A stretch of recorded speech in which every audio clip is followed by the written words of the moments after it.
Thank you for joining us for Weekdays Live with Reverend Al Sharpton. Take the time to share this broadcast right now. Tell your friends it's time to keep it real with Reverend Al. Comment your questions now in the chat or call Reverend Al Sharpton directly on air at 877-532-5797. Now stay tuned for Reverend Al. August the 12th. This is Do you Al know Sharpton. what time it is? It's Al Sharpton's time. And for these next 3 hours, it's time to put aside all pretenses, deception, denial, or fronting. The time has come to keep it real on Keeping It Real with Reverend Al Sharpton. A very good afternoon to you all across the country. And good morning to our West Coast listeners. Welcome to those listening on Sirius XM, Channel 126, The Urban View, where talk empowers and becomes action. Well, this is Warrior Witness Wednesday. Can I get a witness? Growing up a boy preacher, then preaching all my life, we'd always have the refrain in church, can I get a witness? But I need some warrior witnesses today because there's a lot going on, and we need some warrior witnesses to be on their post. So call me at 1-877-532-5797, 1-877-532-5797. The U.S. Attorney in Washington, D.C. has now called a special grand jury to look into the reflecting pool. Now, they had indicted a man saying that, and he's a former Olympian, that he had knifed or did something to disfigure the reflection pool right in front of Lincoln Memorial, where we will be on 28th of this month. And they went in the grand jury, indicted him. Then last week, Janine Pirro, the U.S. Attorney for the District of Columbia, came back and said there was no evidence, and they went to court and dropped the indictment. Now she's called for a special grand jury after meeting with President Trump, who was highly upset, disappointed in her, said it publicly. He was the one that had recommended, nominated her. He was the one that she got through the Senate with his support. And so he was all but assigning them to do what he wanted done. It was unprecedented for her to indict somebody that the president wanted. Then it was unprecedented for one of Trump's nominee appointees to come back and say there's no evidence, we withdraw the indictment. Now are we getting ready to see her re-indict and say all of a sudden they have evidence that she just said they didn't have? We are out of control. Out of control. And I think that it is absolutely outrageous at best. That's why I need some warriors. And I think that we really, really need some warrior witnesses. And then we also, on top of that, hearing that Immigration and Custom Enforcement of officers may soon be outfitted. Listen to this now. They may soon be outfitted with gloves that can deliver painful electric shocks intended to gain compliance, they say, when they are dealing with grabbing people they're deporting. Electric shocks. ICE plans to spend up to $20 million to purchase thousands of conductive distraction and de-escalation devices for officers and agents by March of next year. These devices, known as the glove, which stands for Generated Low Output Voltage Emitter, and are manufactured by Compliant Technologies, LLC, in Lexington, Kentucky. Now, we already are facing police that one stood over a young man with mental issues in Madison, Wisconsin. And they say he had a knife, and a female officer stood up over him and just shot 3 times like an execution. Killed him. We're doing his funeral day after tomorrow in Madison, Wisconsin. I'll be there with Attorney Crump and the family. And we saw what ICE officers did to Renee Good, and then a few weeks later, to I believe his name was Petrus in Minneapolis, Minnesota. ICE both times. Now you're gonna give them electric gloves? Tell me how that's gonna work out. I mean, make that make sense. What do they have to do for us to understand what time it is? They are trying to go into a real police state in your face.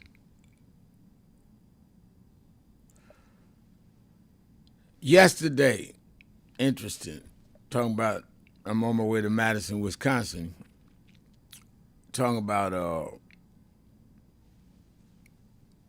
Wisconsin. They had said that Ms. Hong, I believe she's a congresswoman, progressive, way ahead, and was going to win the Democratic primary for governor. Well, it looks like they were wrong. And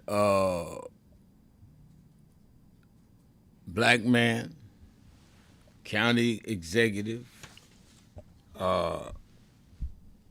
who is the county executive of Milwaukee County, David Crowley, won by a few hundred votes. That's why every vote counts. So they say El Said was a victory for the progressives, won by 1% in Michigan. Well, what does Crowley's win mean? I was on In the Morning Joes this morning talking about that. That's why I'm saying there is so much to do with this administration now talking about electric gloves and taking away the voting right with Section 2 out from the Supreme Court, to where they are gearing up to try and stop people from voting, putting people at voting sites, which is one of the reasons that we're having the big march on August 28th. It's time to fight. You know, I see detractors, critics, haters just get on sometime the message board and try to lure me into fighting about some 40-year-old stuff. I'm fighting about today. So the right-wingers that's trying to distort stuff that we fought 40 years ago, they were settled one way or another 40 years ago, whether you like it or I like it. Some I didn't like how it ended, some I did. But I'm not fighting those fights today. Wake up. We're in 26 with real issues. You're not going to undo a case that we fought 26 years ago or issue or policy. Wake up. I say the same thing to those that are not on the right, down the left, that's black. Wake up. Quit arguing about stuff you don't know about from 40 years ago. Like we don't have nothing today. What you're letting everybody know is how irrelevant you are. That's like arguing with somebody about their ex-wife that they divorced 40 years ago. That you don't know what happened to a man and a woman. So let it go. We got stuff to do right now. Or are you hiding behind 40 years ago to excuse how you done got old and irrelevant? These people, and it is clear, are trying their best, absolute best, to turn back the clock right now. And Disco O'Brien says, congrats to Wisconsin. They elected a brilliant, truly progressive black man, David Crowley, for governor over the crazy DSA fool. Okay, Brian's going to get his dig in at DSA. I got it. But they did. They did.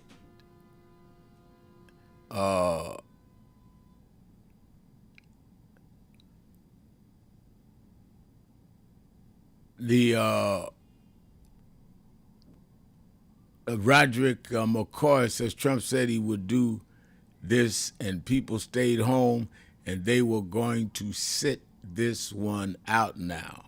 What is it going to take to get you up to the polls? Wake up, people. Thank you. That's what I need. I need some warriors. It's Wednesday. Witness warriors. 1-877-532-5797.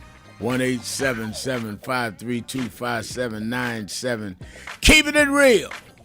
Sharpton. Be right back. Keeping it real.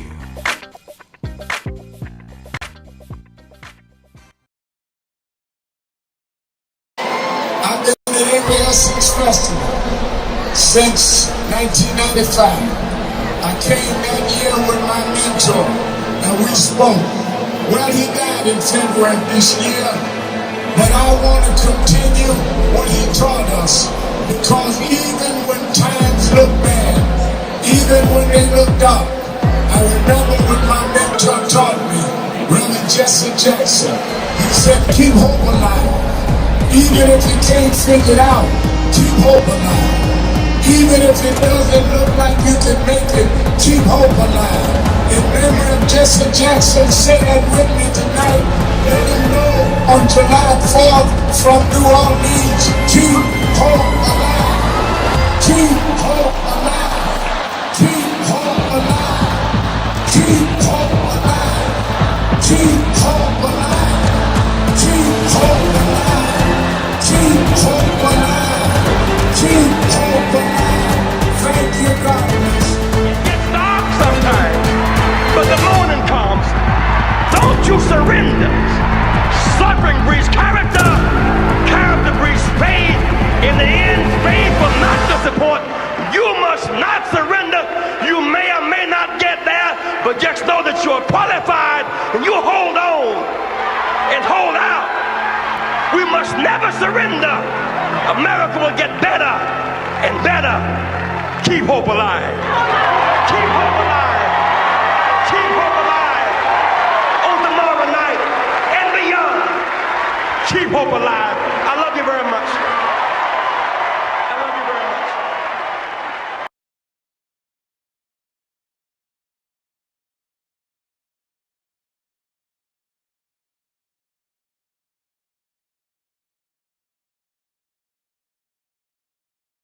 Part of the Democratic Party's perception problem is that they are more democratic than the Republican. The Republicans kind of like stay in line, where the Democrats do tend to have more internal debate and allow other voices to be heard.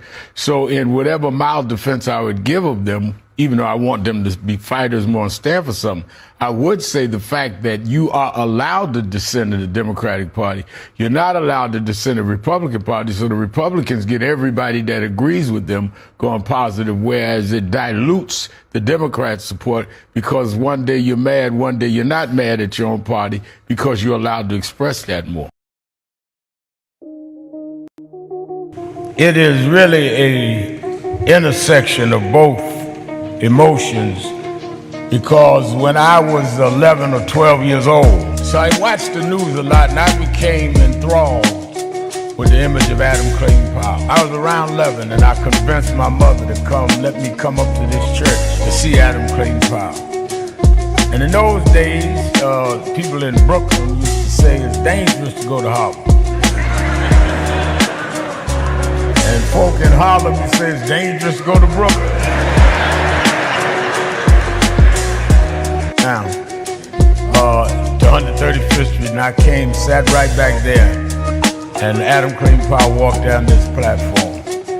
And I remember after the church, in those days, Johnson, the pastor's study was right inside with the plexiglass, and I knocked on the door and I told the secretary I wanted to meet Reverend Powell.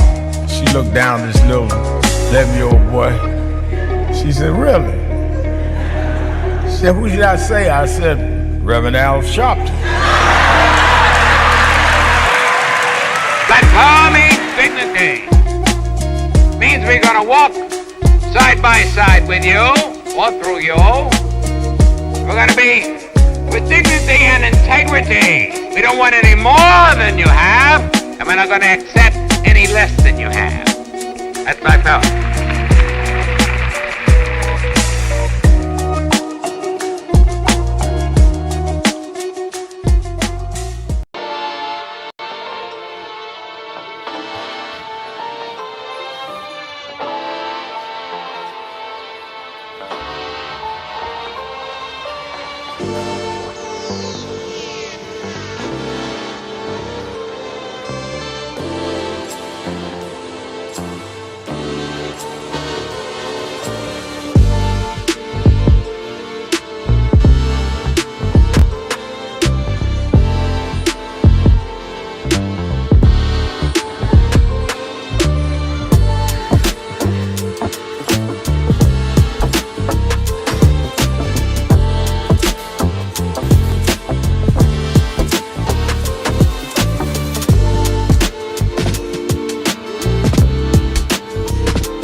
Somebody here today, you've been down.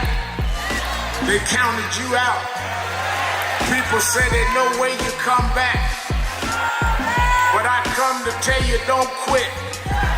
Because there's another half to play. And God will take you and let you win when the odds are against you. I know they talk about you, but preach anyhow. Sometimes the pews are empty, but preach anyhow. And when you get up almost where you could win, I looked at it last night and Brunson took the shot. It looked like it was going in to win the game, but the shot hit the rim and all hope was gone. But then an African named Boyd OG just stretched through the crowd and he kicked in the winning shot. If you hold on, God will tip your wind.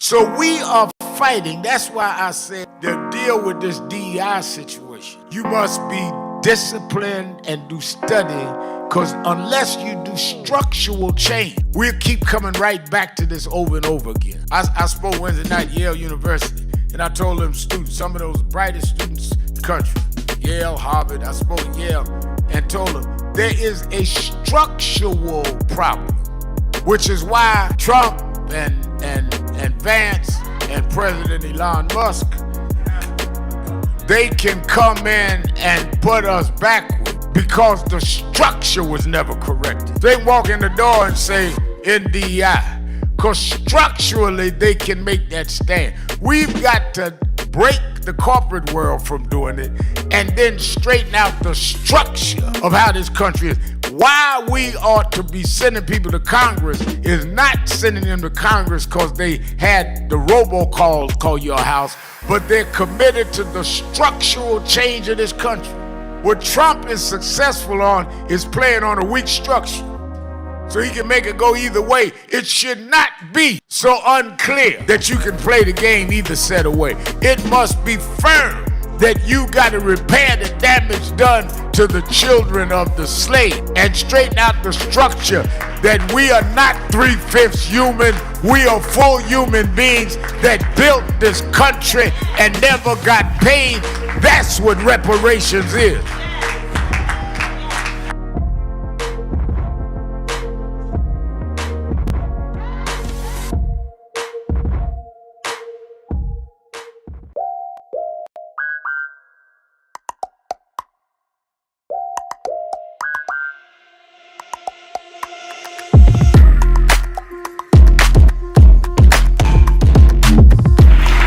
Is a house of justice.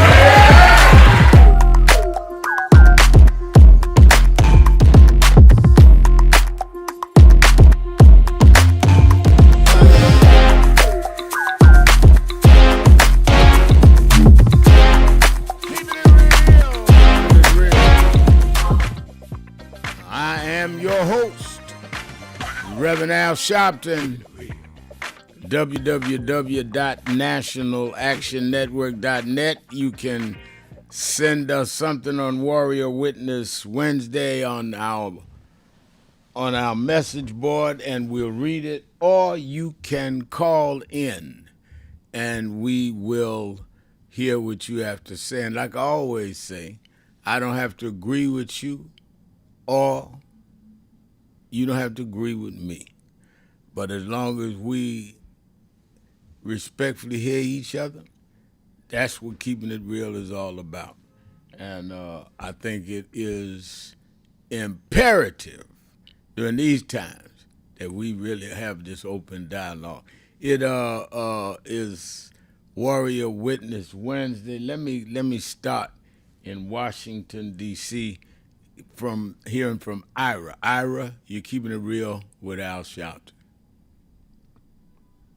Hey, good evening, Reverend Sharpton. Thanks for taking my call. Thank you and for I'm calling. just standing on some business about some things. What it is, I listened to your last little bit comment. I had to change my subject since you said something about this ice gloves, and you said they were Kentucky vendors. What that makes me think, I mean, I ain't trying to say I'm a type of a racist or anything, but in Kentucky, there's no black people that has businesses that does vending for making killer gloves to kill or hurt or maim other people. So I'm thinking this is just some of that mega thoughtness of relying on someone to manufacture something that can hurt other people. And Kentucky vendor remind me of the southern states. I don't care how you slice it.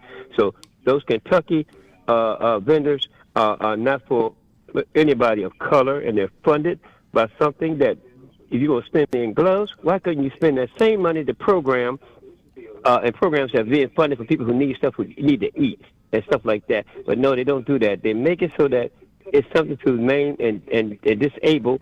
And at this point, they're still taking people off the street and incarcerating them illegally, as far as you call it, illegal immigrants, and they're not publicizing because at the time when you publicize it, they say you're picking on them, but you're pandering to the MAGA base. But you're still, at this time as we speak, you're still picking hundreds and hundreds and hundreds of folks and incarcerating them to be in this ICE detention center for whether they keep them as prisoners or they use them as part of a medical thing as you use for organ donors, because they can manufacture anything they want. Say they died, they can do what they want. So this ICE thing is out of control, and anybody that supports that, which this administration is doing, is really outrageous, and we need to go a bigger picture, stay vigilant. They are still doing things, they're not talking about it. So that's my talk for today, Al Sharpton. I'll call you tomorrow, brother. All right, thank you for your call. And I think when we talk about these gloves that can shock people, you're absolutely talking about increasing the amount of casualties and the danger of. I mean, we've fought and got cameras on police all over the country that came out of our marching. For y'all talk about what marching does, we would not be having these cases in court if we had not marched and got that done under the Obama administration. But now you're gonna have electric gloves. This is as threatening as you could think of. Let's go to Germany and hear from Brother Rick. Brother Rick, you're keeping it real with Al Sharpton. Rick? Yes. Sharpton, can you hear me now? I do hear you, yes. Okay. I always wait for that bell. And today I wanted to talk about what's going on in Congress regarding the war in Iran. My question to you is, are they going to stop Trump's war, or are they just going to give this man a pass to continue waging war? I think that they are going to continue. When you say are they going to continue waging war, do you mean is Iran going to continue or the United States going to continue? No, what I mean is the Congress going to allow him, the president, to continue waging war in Iran? Are they going to give him a pass without declaring war, or are they going to stop him sometime soon? Well, I think the answer I think is a very good question. Thank you for your call. I think the answer is that's why you need to elect a new Congress. This Congress, who are the majority, is Republican, both in the Senate and in the House, is not going to stop him. The Democrats in the House have taken any number of votes, talking about he does not have authorization by Congress and all. They do not have the majority to enact it. That's why many of us are saying people have to vote. Nothing's going to change unless we change who controls, by majority vote, the House and the Senate. And they're just burning up money every day. And even more importantly, or as importantly, I can't say more, they cannot get down the Gulf of Hormuz to deal with the oil coming in, which is why gas prices are going up in the United States. So we're getting it both ways. And I think that we can look at ourselves and say, wait a minute. For our own interests, we better put a new Congress in and a new Senate in. And that can happen this year at the polls. That is why we're mobilizing. That is why we're marching to wake people up. Let's go to Stevio. Is that Stevio in Houston, Texas? Good afternoon, brother. Good afternoon. Good afternoon, brother. How you doing? I'm doing well. Good. It's Stevio. Stevio, okay. Yes, sir. Yeah, I just basically wanted to call, man, and give you your flowers, brother. Man, you're still fighting the fight, and you're still out here representing, man. And I greatly appreciate it, and I hope all of our brothers and sisters do, man. And your daughter as well. I see she, picking up where you left off, man, and that's a beautiful thing to see, man. Well, I appreciate your call. I appreciate you saying that, and I will also tell my daughter that thank you for your call, and I appreciate that. When I say that on the air, and Stevio is noteworthy of this, I don't say that in jest, because you got people that have no idea how difficult, challenging it is to run a national organization, 7 offices around the country, 138 chapters, and do a radio show 3 hours a day, and do your own TV show on the weekend, and do guest appearances. And then all you hear is from some folks that want to go back 40 years and argue about something they don't know what they talking about. And I just, I sometimes just shake my head and say, what do you got to do? I stood up for people 40 years ago and almost went to jail for it, for stuff I didn't do.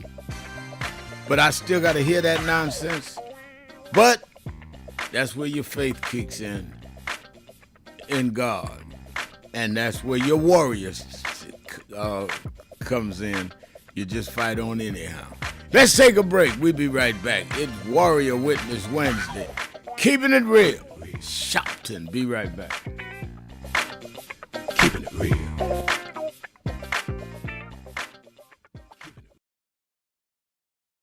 We have a short birthday, so we just wanted to greet you all and thank you for allowing us in. Yes, sir. We want to go with yeah. We was here. They were on the plantation. Our family was on the plantation. Wow. And that's, of course, that's the slave house. That's one of the slave houses. Good to see you again, sir. It's been 13 years. That's right. Good to How see you been? Doing fine.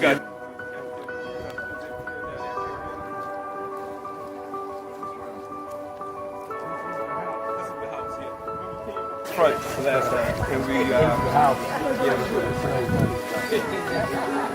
Alexander Sharpton.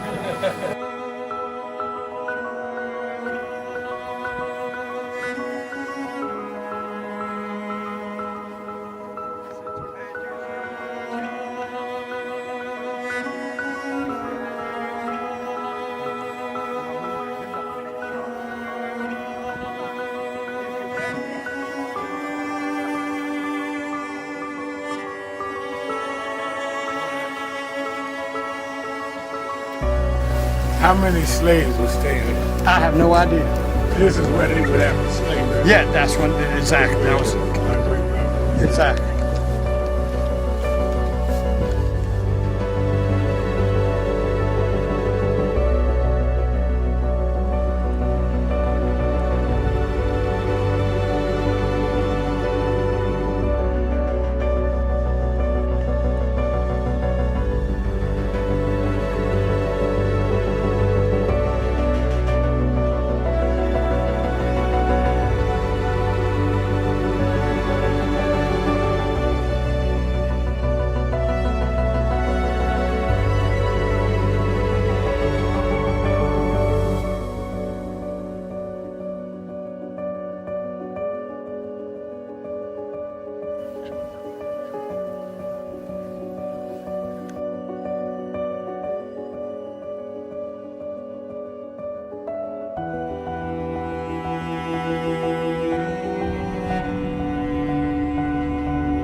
The two people that most influenced my life were from South Carolina, James and Jesse. Jesse right up the road with me. I went for his mother's funeral. Jesse walked me to my mother's casket. From South Carolina. That's the balance of my life, James. Yeah. Civil rights, shoulders. But also where your people come too. Literally. Yeah, right. And when I knew Jesse was from James, I started president. Yeah. And James had died before I knew about him in South Carolina. Oh, really? Yeah, James died December 25th. He died Christmas Day, '06. And they came to do the story for February of '07. They came to me in January. His daughter swear that was his daddy and helped me push the information out. Wow. And I called Jesse and told me, you know that my great-grandfather was a slave about 45, because Greenville right up to I-20. He said, I told you we was connected. That's why you gotta listen to me. But now. I remember I was 12 years old. I was a boy preacher in the Church of God in Christ. Bishop Shear knew my bishop, Bishop Washington. Bishop Washington, my mother was concerned I was getting into politics. They brought us to Reverend William Jones. His daughter's traveling with us. And Reverend Jones introduced me to Jesse Jackson. I became his youth director in New York at 13. I liked Reverend Jackson because he was a little hipper than the older preachers. He was 27, I was 13 by the time I became youth director. So he was like a father figure to me. When I got about 40, he said, quit calling me father, call me big brother. We went to the car center. And James Meeks and Jesse Jr. and I had dinner with him that night. And that's where he said to us, Al, Meeks, Jesse Jr., y'all are my disciples. And we said, disciples? And for years we joked each other. I'd come in the room and Junior said, here's disciple number one. But discipleship meant you carried forth the vision. The next day, he took me on the ferry to Goree Island, Mrs. Jackson. On Goree Island, he showed me where the slave camps were. And I will never forget, he said, Al, you see what that artifact is? I said, what's that? He said, they call it the door of no return. When you go through that door, you either made it to America to slavery, or you died in the Atlantic. The door of no return. But I talked to him about 3 years ago, and I reminded him, I said, remember when you brought me to the door of no return? He said, yeah. I said, well, we did return. We returned the President of the United States, Barack Obama. We returned the Vice President, Kamala Harris. We returned with businessmen. They thought they sent us as slaves. We came back as global liberators. The problem is that too many of us did not join the movements that sponsored us. And there was a breakout in 2024 called Negro Amnesia, where you forgot where you came from and forgot how you got where you got. Therefore, they're trying to take back everything you had.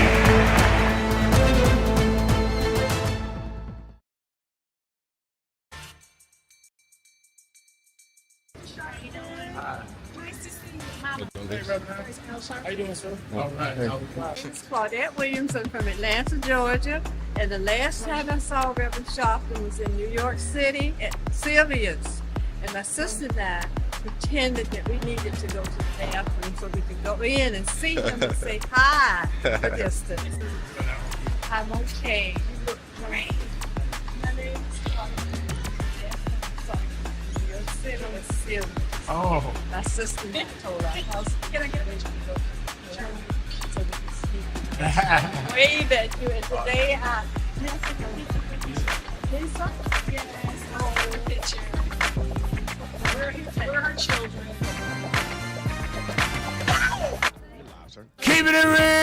Keeping it real. I'm your host, Reverend Al Sharpton, and we're back.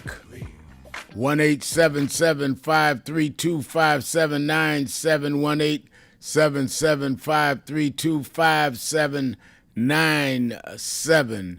And I think that Sandra James says on our message board, we as a group of people should never stay home when time to vote. A stay home is a vote for the opposite team. No doubt about it. And the evidence is, I think that they just really need to take ownership that a lot of what we're going through, our people going through right now, ending diversity, equity, and inclusion, which is costing people jobs and contracts. You talk about you want black business. Black business now are losing contracts. That's what we do among the things we do every day at NAN. Because you can no longer say you have to have diversity contractors.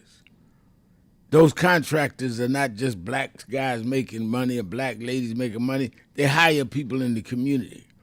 You cannot go to companies now and say you're not hiring. You cannot go to municipalities and say you're not putting our people on the city payroll because you cannot ask for the data because of no DEI. That's why I'm saying all this arguing about what you would Martin or Malcolm 60 years ago or foolishness 40 years ago and all that. Look at where we are now. And I understand we got different strategies, different opinions, different strategies and different activities. We always did. We always did. There were different tribes in Africa, in every nation, but they got together enough to end apartheid in South Africa, all the tribes, other than Buddha Lacey. They got together in Kenya. They got together in Guinea. That's how they had liberation struggles. You are not going to have everybody in the same tribe. But as long as they fighting for the same people, why are you stuck on trying to be divisive? Other than if you are working for the opposition or too caught up to understand you ain't doing nothing but helping the opposition by not coming out for one or the other. You either don't know what your no vote means or you helping the opposition. And forensic account says, I hope that the takeaway from those recent primaries is that you can rely on polling. Get up off of that thing. As I saw James Brown say, get up off of that thing. And I was talking about James Brown, some kids the other day, and one of them had, well, he son of somebody I knew, and he said that, Alfred da-da-da-da-da, and I said, what's your name? He said, what do you mean, what's my name? I said, what's your name? He said, Kenyatta. I said, but your birth name was so-and-so. He said, yeah, but I changed my name. And I respected that. So I changed and called my name Al rather than Alfred. But you don't respect that, but you want respect.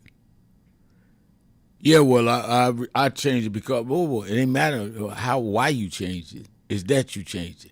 But if other people do the same thing, you don't respect them. That's why we can't have intelligent conversations, because you want to play your rules as superior to somebody else, and somebody else would be ignorant to engage in conversation when you are going to have the rules just benefit you. He put his head down and said, thank you, Brother Mal. That's all. Let's have mutual respect.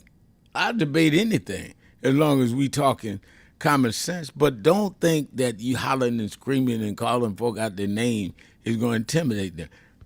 And what we do when we go and tell people to vote, why are you getting mad at people telling you to do something to support your family?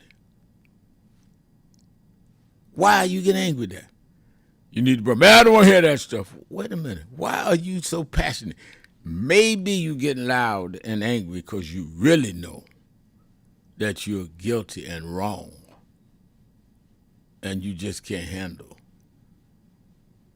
What is the line in the movie? You can't handle the truth. You can't handle the truth. That's why sometimes I let sleeping dogs lie. We've had people disagree with stuff in NAN. I let it go. because people can't handle the truth. They don't want to know the whole story. And sometimes it ain't necessary to tell them the whole story, because it don't really, really help advance our people. Let's go to Disco Brian in Philadelphia, Pennsylvania. WURD, the word. Hey, Rev. Oh, wow. What a crazy, crazy night. I don't know. Did you happen to see the brilliant gentleman who won the election there? Did you see his victory speech? Oh, Crowley? Yeah. I saw part of it this morning. I didn't see it last night. I tried to go to bed by 10, 11 because I'm in the gym by 5. But I saw it this morning, yes. Oh, I mean, the way that he embraces and brings in Hong and her supporters is, I think it needs to be studied by many. He has a universality of the way that he speaks that I think we could learn a lot from, or we should. Democrats should learn a lot from him. The man, ended his campaign and then restarted it, and I think black voters in Wisconsin saw what was going on there and said, enough of this. Yeah. Because, Rev, I'm beating a dead horse here, but I've been saying this language that people are using about establishment versus the good people. There's nothing establishment about Crowley. He was from the projects. His parents were, struggled with mental health and drug addiction. There's nothing establishment about that, right? Yeah, but before you even go further, Brian, Jesse Jackson, who's one of my main mentors in life since I was 12, had a saying that if you let people define you, you let them confine you. Who decides what establishment means? So if you're black and you're running for office and you win for office, you all of a sudden the establishment? Yet you got people that are in office, that are in the Senate and the Congress, that they won for office, they're not establishment? So who decides what's establishment?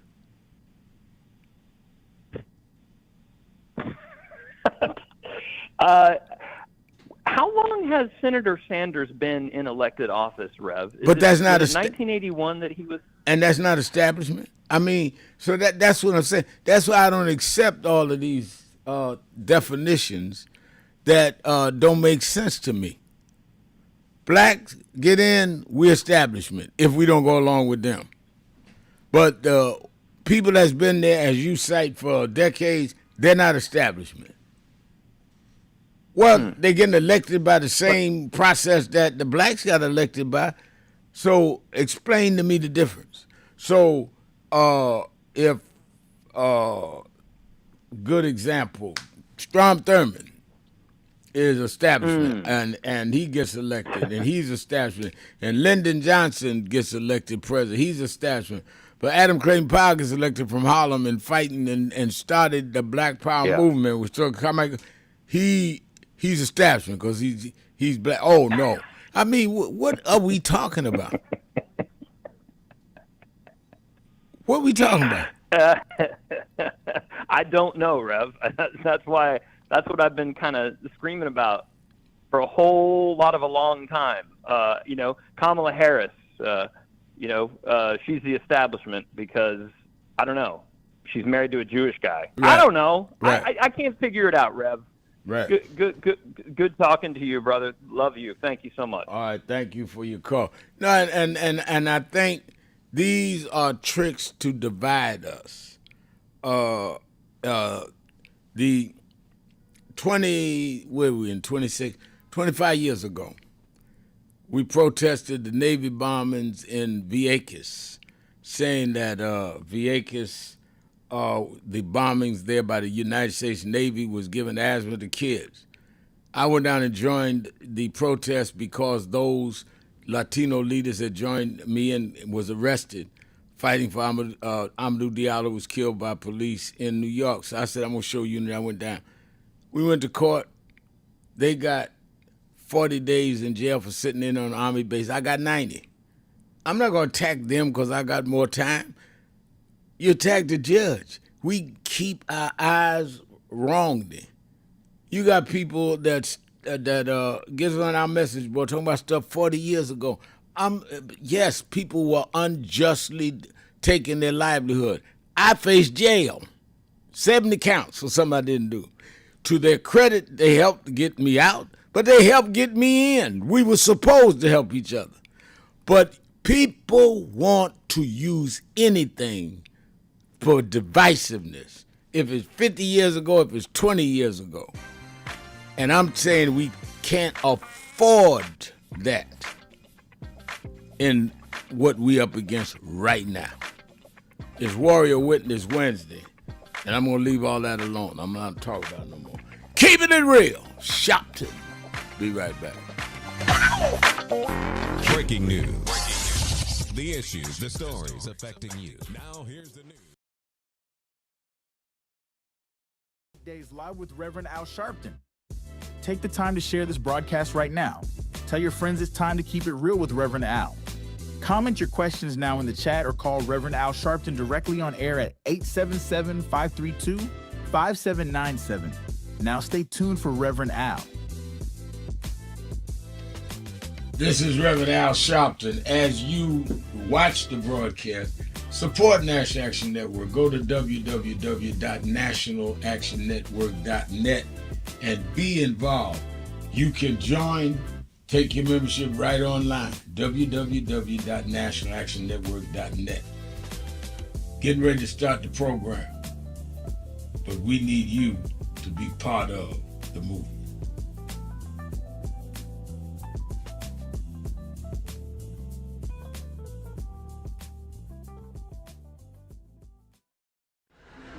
The only thing that will matter 2 minutes after you're gone is what you did for more than yourself.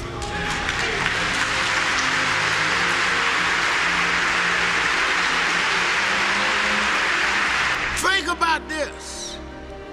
Think about if today is your last day. If this is your last service, what can they say about me? And if you're not satisfied with your own answer, you should leave here today working on yourself and building on what you need to build. Because God is here. He's available to you if you but use what he's giving you to be more than self-indulgent. Now, I know many of us come with reasons we won't step out. But I come to tell you that's why God is here. God takes the ones that are the least likely and gets the most done. As I have seen in my life, people that were the unexpected and rejected are the ones that end up the greatest. So don't let whatever mistakes or whatever things that may be in your past hold you back. God is not trapped in your past. God is there for your future. And he's there that every day you wake up was a divine decision he made to give you another opportunity to serve.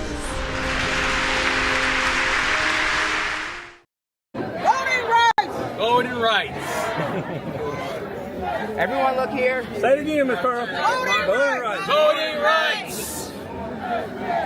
One more time, Miss Pearl. Voting rights. There we go. Voting rights. Voting rights. Voting rights. Voting rights. Voting rights. When do we want it? Now. When do we need it? Now. Yesterday. What do we want? Voting rights. When do we need it? Now. What do we want? Voting rights. When do we need it? Now. Many people cannot focus because they have not really come to terms with their calling and life purpose. In order to focus, you must also be clear on what you're focusing on.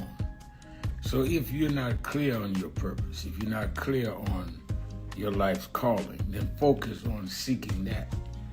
Because if you just read the ways and roads you traveled that you didn't even choose, that were sort of just laid out for you by God, in that it's telling you, speaking to you about what your purpose is and what you were born to do and be.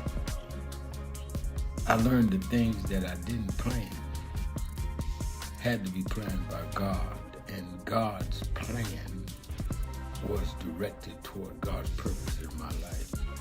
And I focus on that. Not focus on what others do, not focus on how well they're doing or bad they're doing, but focus on whether I'm in line and aligned with what I'm supposed to be about. And in order to move straight ahead, you have to be focused on the path you're running on.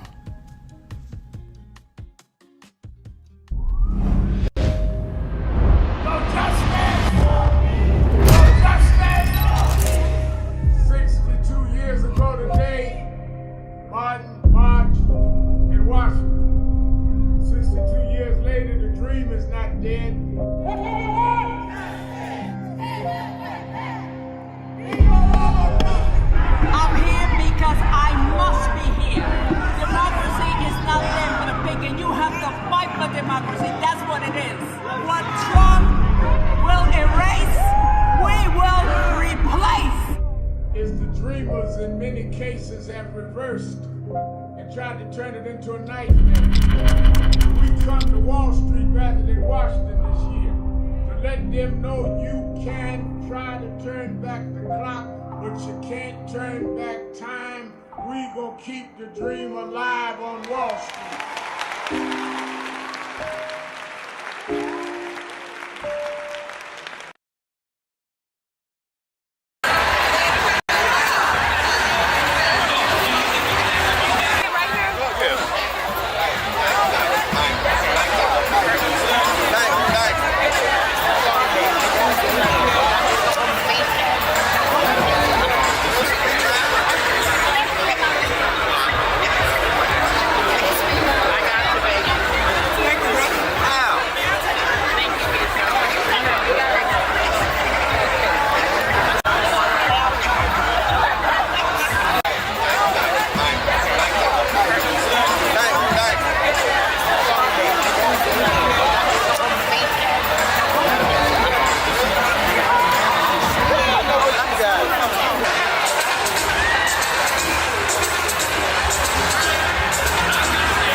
Important about the funding, but I also want to add how they're changing what can be taught.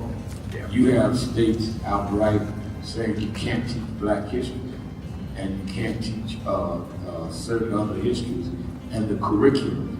You have this administration that is literally taking out exhibits from the Smithsonian. So we have not only an education problem in terms of resources, we have an education problem in terms of curriculum and what people are being taught. So I have one grandchild, 6-year-old. When he gets to high school, it may be just against the law for him to learn about certain parts of American history, which includes Blacks. We don't want to talk about slavery. We want to talk about the good side of America. Well, what does that mean? That's not history. Everything was not good. And I think that that is the threat that we've got to fight, which is why we've got to fight with the courts and the streets, because they're literally changing the textbooks as we go. As they do that, they change the opportunity, because then the fight against affirmative action is not having access to these institutions and telling these institutions, this whole fight around DEI, which they did, started in Harvard, with a Black woman president. Started with them saying you can't teach diversity in an Ivy League school like Harvard. It didn't start in Little Rock at the high school. This fight, this time, was Harvard. And they went from there on. And I think that we've got to have the same resistance. If they could fight in the 50s, the ACP would have been together and deal with the question from Little Rock in terms of desegregation. Then we that are far more educated, far more economically secure personally, have no excuse in the age of what they did in Harvard not to be standing up back in this.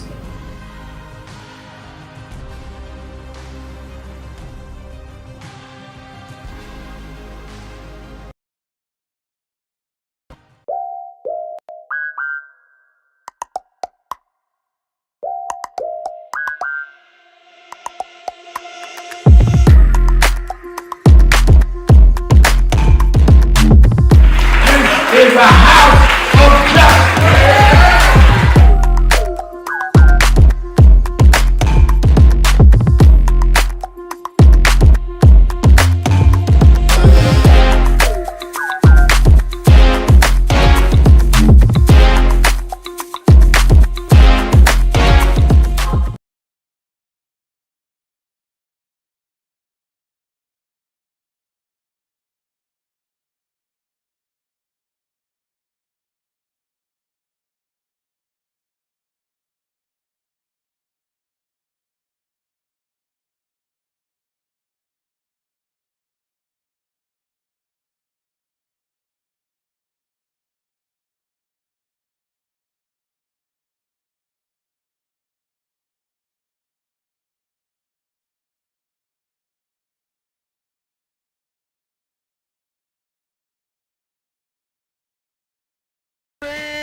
Keeping it real. I am your host, Reverend Al Sharpton. Don't forget, watch Politics Nation with Al Sharpton live at 5 p.m. Eastern Time every Saturday and Sunday. And as I said yesterday when I got the ratings reports, they give it to us on Tuesday from the weekends, that yesterday's reports that Saturday and Sunday we were top rated in our time, which keeps us knowing that people are watching. Even had a rating higher than Fox News. It's always ahead on cable. Keep it going because that's where we can give the information. But it's not just about ratings to me. It's about getting the information out and letting you hear people be questioned. I had chairman of the Congressional Black Caucus on, and I had other members of Congress on. I had the senator on from Maryland, and hear them address questions that deal with our community. Some because they have not answered, some because they answer them and can't be heard, can't get on television. So watch Politics Nation with Al Sharpton live at 5 p.m. Eastern Time on MS Now every Saturday and Sunday. Then you that are in the New York, New Jersey, Connecticut corridor, come to the Saturday Action Rally at the House of Justice in Harlem. It's at 6 Hancock Place, which is really 124th and Morningside, right in the center of Harlem. And we have our rallies every Saturday, 9 to 11. We open the doors at 6. People should come early to get a seat. But 9 to 11, and we're live on Impact Television. You can watch it, or nationalactionnetwork.net, or you can go to YouTube/NAN or the AME Zion channel. The march. I cannot stress the beginning and the end of how important it is that right after the Supreme Court decision that in effect eradicated the voting structure and infrastructure of black districts, allowing them to redistrict the way they wanted, which is to nullify a vote, there needs to be a national gathering right there where the Congress is, where their staffs is, whether they're in town or not, where the Supreme Court is. We must show our strength on August 28th. I've been talking with Martin Luther King III, who's co-chairing this with us, and his wife, and it's the anniversary day. It happens to be of the 63 years ago that day.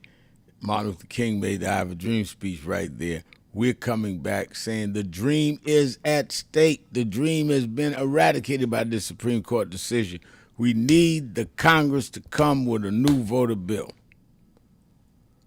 Be there. There's no more important gathering in our lifetimes than right now. Well, Reverend Al, we've had some important gatherings, and we have, and I've been at the forefront of some of them. But this one is basic, because this one is about them taking our right to vote. You cannot get away from that. Everything turns on that. If you've not said you're coming, if you've not made arrangements, go and do so right now. Call 1-877-626-4651, 1-877-626-4651, or go to the website at www.nationalactionnetwork.net, www.nationalactionnetwork.net, and we will give you all the information you need, place you where you need to be. But we need tens of thousands there on Friday the 28th. And I see the mayor's on the message board, Mayor Rodney Jones, saying, why do some complain about marching and ain't never lifted a finger in the movement? That's all they've ever done, Mr. Mayor, in the movement is complain. That's all. And yet, when an opening comes, they're the first one to apply for the job, or the first one want a civil rights group to come help them out of trouble. I mean, I've been out here since I was 12, long time. I rarely can remember fighting for a family or fighting for a situation with people that had already been in the movement. There's always people that weren't involved because they never thought it would happen to them. And when it did, they had nowhere else to go but the movement. All right, let's go back to the phone. Let me go to my dear sister and the activist extraordinaire in Chicago. We couldn't get to it yesterday. I'm glad she called back. Sister Pam, you're keeping it real with Al Sharpton. Thank you, Reverend Sharpton, so much. And I hope I'm okay and you're not getting an echo. Yeah, you're fine. I'm good. I appreciate you, the work at NAN. And I don't think I've said this lately. Those who are calling, listening, are you a member of NAN? Are you supporting the civil rights organizations who are on the front line doing the work? So trying to change policy. So all of this is important. And I hope that we are donating. I'm supporting Reverend the March. I cannot be there to my dismay, but I'm there in spirit and in prayers, and I know that it is going to be successful and the mission will be accomplished. So I just wanted to say that we need to support our organizations financially and, with our activism. Reverend Sharpton, so we had the primaries in Wisconsin, right? Right. So I'm going to say this, and I want the Democratic Party, those moderate, and others listen to me. I don't think it behooves us to call on here and say that or indicate that DSA is crazy. I was not supporting Francesca Hahn.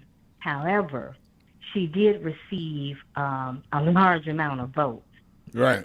So I hope that David Qualley pays attention to that. And let me just say, Reverend Sharpton, when she referred to not liking Thanksgiving, I think it behooves us to dig a little deeper. And if you did, you just simply find out that she was referring to the fact that that was a holiday celebrated that hurt the indigenous people, the Native American people. So that was her reference point. I mean, it wasn't she was just out of her mind. That was a reference point. But what I'm asking the Democrats to do, just as Abdul El-Sayed has to gather the moderate Democrats in Michigan, I would hope that the Democratic strategist and leadership sees that the same way, because she garnered almost half of the votes. And so ask why. Yeah. And less of criticism. Because right now I'm worried about the adjudicated sexual abuser, and according to Judge Kaplan, he committed rape in the White House. I'm concerned that you have, it's not even a political party, it's a Republican, for me, fascist hate group that is protecting someone who has credible allegations of raping a 13-year-old. That's what I'm concerned with, defeating that mechanism and that machine. And then also, I'm not particularly worried about DSA and Hassan Piker. I'm worried about Stephen Miller and I think Bannon, because he's putting forth policies, that anti-black policies that are hurting black people right now today.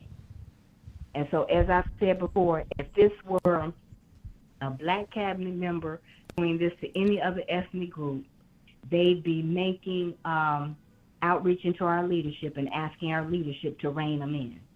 So I'm asking the Jewish community and others to try to rein the hatred of Stephen Miller in. I don't think that's asking too much. Hold him accountable. And so those that I'm worried about the policies, as you said, Reverend Sharpton, that are hurting right now. And then let me lastly say this, Reverend Sharpton. I trust you, your body of work, and what you have done, and for you to check with resources and sources.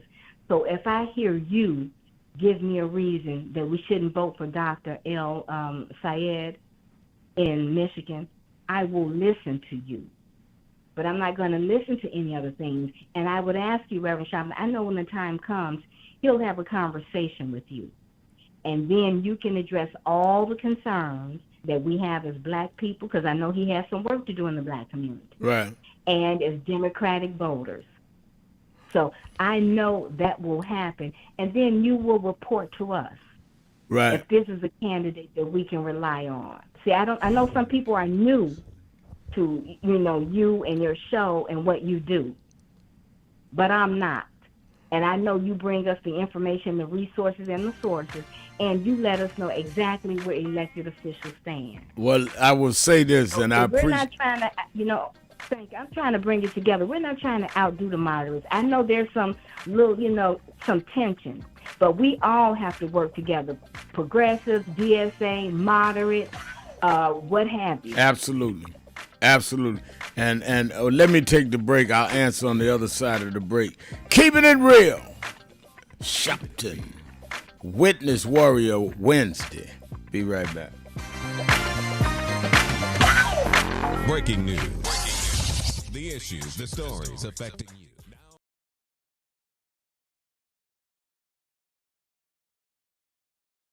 And I think that is extremely important about the funding. But I also want to add how they're changing what can be taught.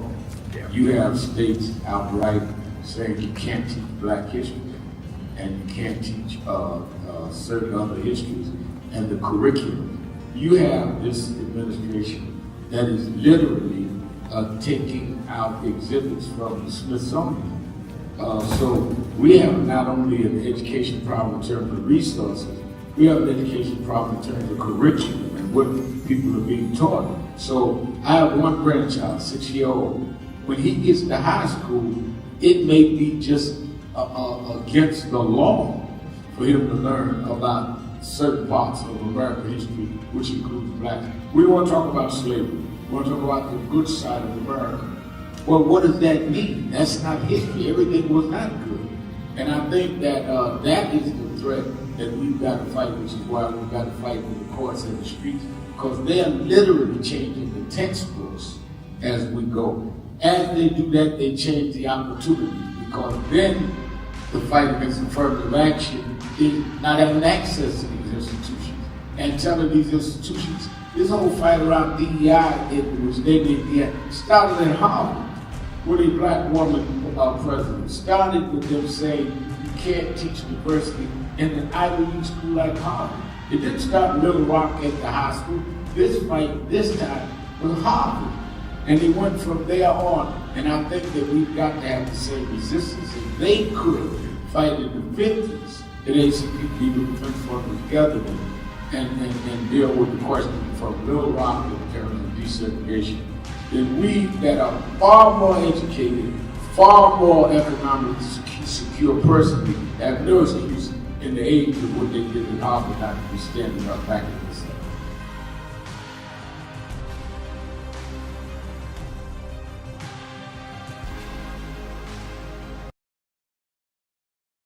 I've been in the Area 6 Festival since 1995. I came that year with my mentor and we spoke. Well, he died in February this year, but I want to continue what he taught us, because even when times look bad, even when they look dark, I remember when my mentor taught me, Reverend Jesse Jackson. He said, keep hope alive. Even if you can't figure it out, keep hope alive. Even if it doesn't look like you can make it, keep hope alive. In memory of Jesse Jackson, say that with me tonight. Let him know on July 4th from New Orleans, keep hope alive. Keep hope alive. Keep hope alive. Keep hope alive. Keep hope alive. Keep hope alive. Keep hope alive. Keep hope alive. Thank you, God. It gets dark sometimes, but the morning comes. Don't you surrender. Suffering breeds character. Character breeds faith. In the end, faith will not disappoint. You must not surrender. You may or may not get there, but just know that you're qualified and you hold on and hold out. We must never surrender. America will get better and better. Keep hope alive. Keep hope alive. Keep hope alive. On tomorrow night and beyond. Keep hope alive. I love you very much. I love you very much.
When he came to go speak at the UN, he said, I'd first go to Harlem to see those that fought for me. Oh, that's nice. Yeah, we keep it hung up in the house. It's a great photo.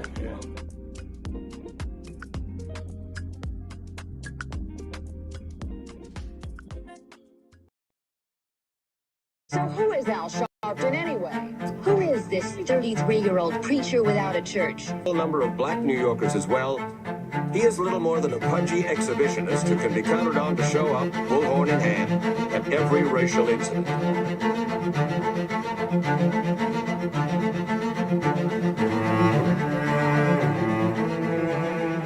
I often quote Mark Twain saying, the two most important moments in life is the moment you are born and the moment you find out why you were born. I had a very troubling conversation the other day that prompted me to do this little video. Young man that I've known a while came to me and he was crushed. I mean, really crushed, because people were criticizing his work. He's in the ministry, but he's also an actor. And he said he couldn't understand why people were jumping all over, criticizing him, trying to find scandalous and derogatory things about him.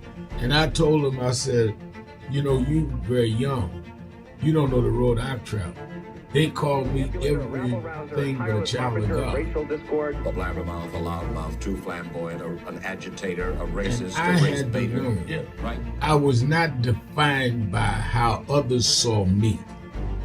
I was defined by how I saw myself and whether I was being true to myself. Some of you watching this don't like me. And it doesn't matter as long as I know what I'm doing and I like me for being real. So I'm doing this video to say to you, whoever you are and whatever you do, you may not be in ministry or social justice, none of this stuff, but don't live your life worried about opposition or people that don't like you. You can turn that around. Use me as an example. The same people that call me a scam artist, a con artist, a sellout, or racial hustling, I kept going. And the people I respected started respecting and publicly embracing my work.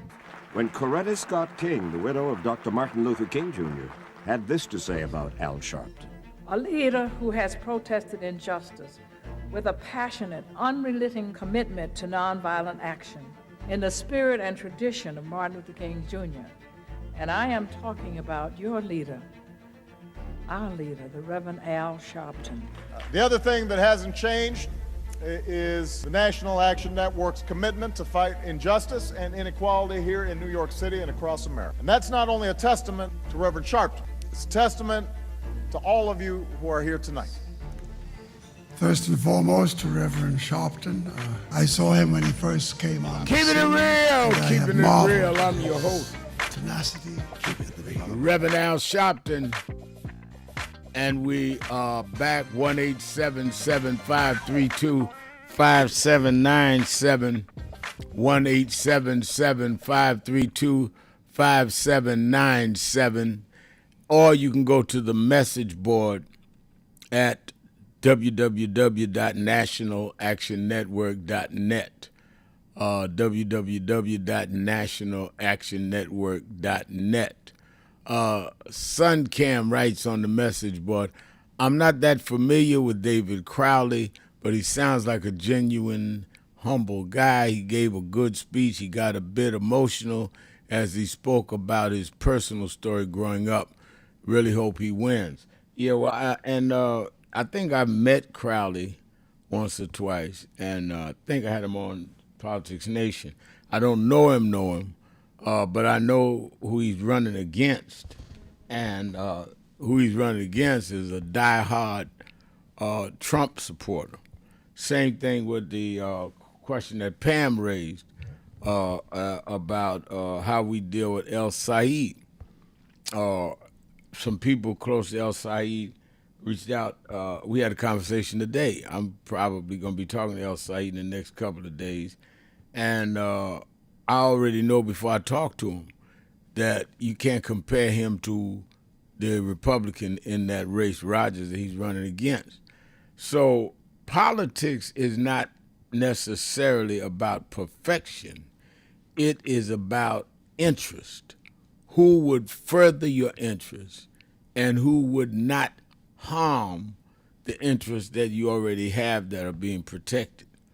So we may not get an Adam Clayton Powell or Barack Obama, but we may get somebody that's 70%, 60%, as opposed to somebody that is 100% against us.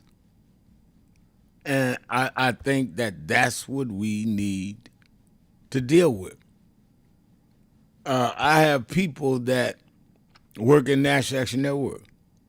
Separate staff works in Politics Nation. They're not perfect, but they are good because they're committed to the job, and they become better over time. I've seen them grow. And that is the only judgment I try to make, is give me the character of the person and give me the options. And if the options say that they're better as an option for what I believe in, I'm going with the options, even if I think there's room for improvement. All right, let's go to RT in St. Louis, Missouri. RT. Yes, sir. Good afternoon, Reverend Sharpton. Thanks for taking my call. I told the producer I'd like to talk about voting today, is because I find it interesting that President Trump never has a problem with the voting process when he wins. You know, when he won in 2024, he didn't have not one issue with the voting, how the voting system is set up. But when he lost to Biden in 2020, there was all kinds of complaints, and even the former New York mayor, Rudy Giuliani, I think he was sued by Dominion Voting, right? The people who make those voting machines. He was sued by them for defamation. So yeah, he never has a problem when he wins with how the voting process is set up. So now the reason why he's coming up with this Save America, I think it's called Save America Act. Right. Yeah, the reason why he's having a problem, the reason why he's even bringing up voting now is because he knows that it's less than 100 days before the midterm elections, and he knows that Democrats and even the Democratic Socialist Party is on the move, and so he's trying to create a situation now that where he knows the momentum is leaving the Republican side, so he's trying to create a situation in the voting process to try to manipulate the votes. So, but that's my just thoughts for the day. Thanks for taking my call, Reverend Sharp. All right, thank you for your call. 1-877-532-5797. 1-877-532-5797, or go to the message board, and we will read your message on the board. And I see Tricia 1989 on the board says, I hope Texas is paying attention to what happened with the polls. I'm not sure how the Texas Senate race will go, but that governor's race is not that close as the polls say, and is a drag on the ticket. Interesting.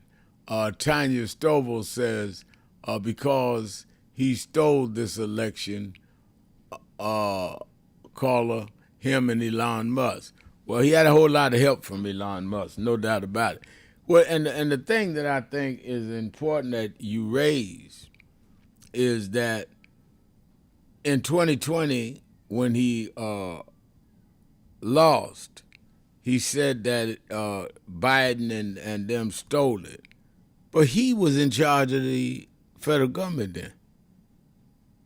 The federal government didn't say there was any irregularities that they could find. Have they indicted anybody or prosecuted anybody? They had the Attorney General's office. He was the president.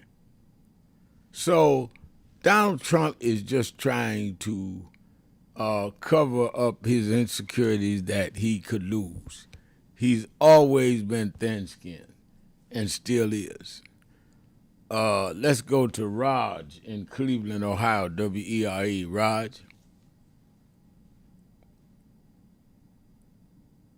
Raj? Hello? Yeah. Oh, yeah. Thanks for taking my call, Reverend Al. Thank you for calling. Yeah. So, yeah, I'm all for the DSA. I mean, the only thing not the only, but I'll say the only direction that I've heard them go in is positive, and things that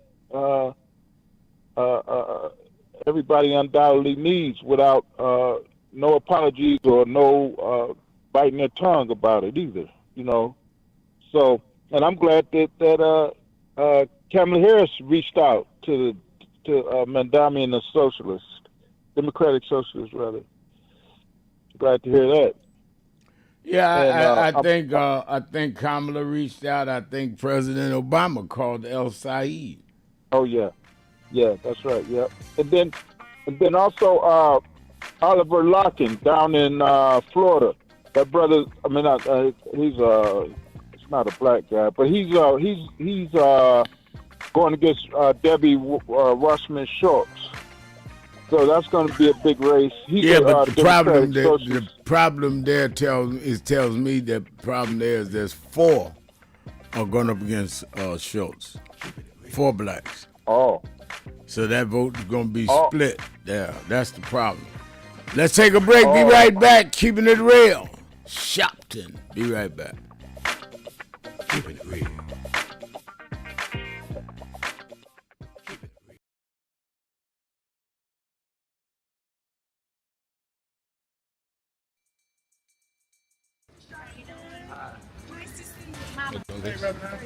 How you doing, sir? All right. It's Claudette Williamson from Atlanta, Georgia. And the last time I saw Reverend Sharpton was in New York City at Sylvia's. And my sister and I pretended that we needed to go to the bathroom so we could go in and see him and say hi from a distance. I'm okay. You look great. My name is Claudette. New York City was Sylvia's. Oh. My sister told our house, can I get a picture? So we can see. Wave at you, and today may I take a picture? Lisa? Yes. Oh, the picture. We're her children. Thank you all.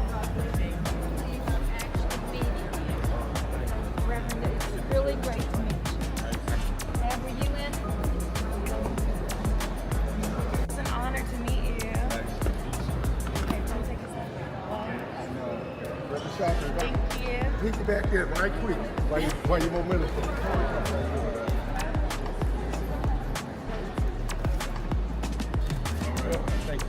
One more, please.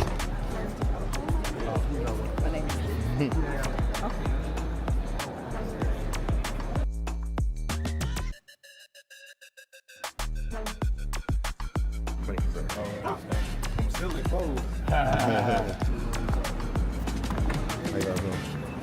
Oh my God. How you doing? Oh, come on, man. I gotta get a phone. All right. Appreciate you, man. Have a good one, man.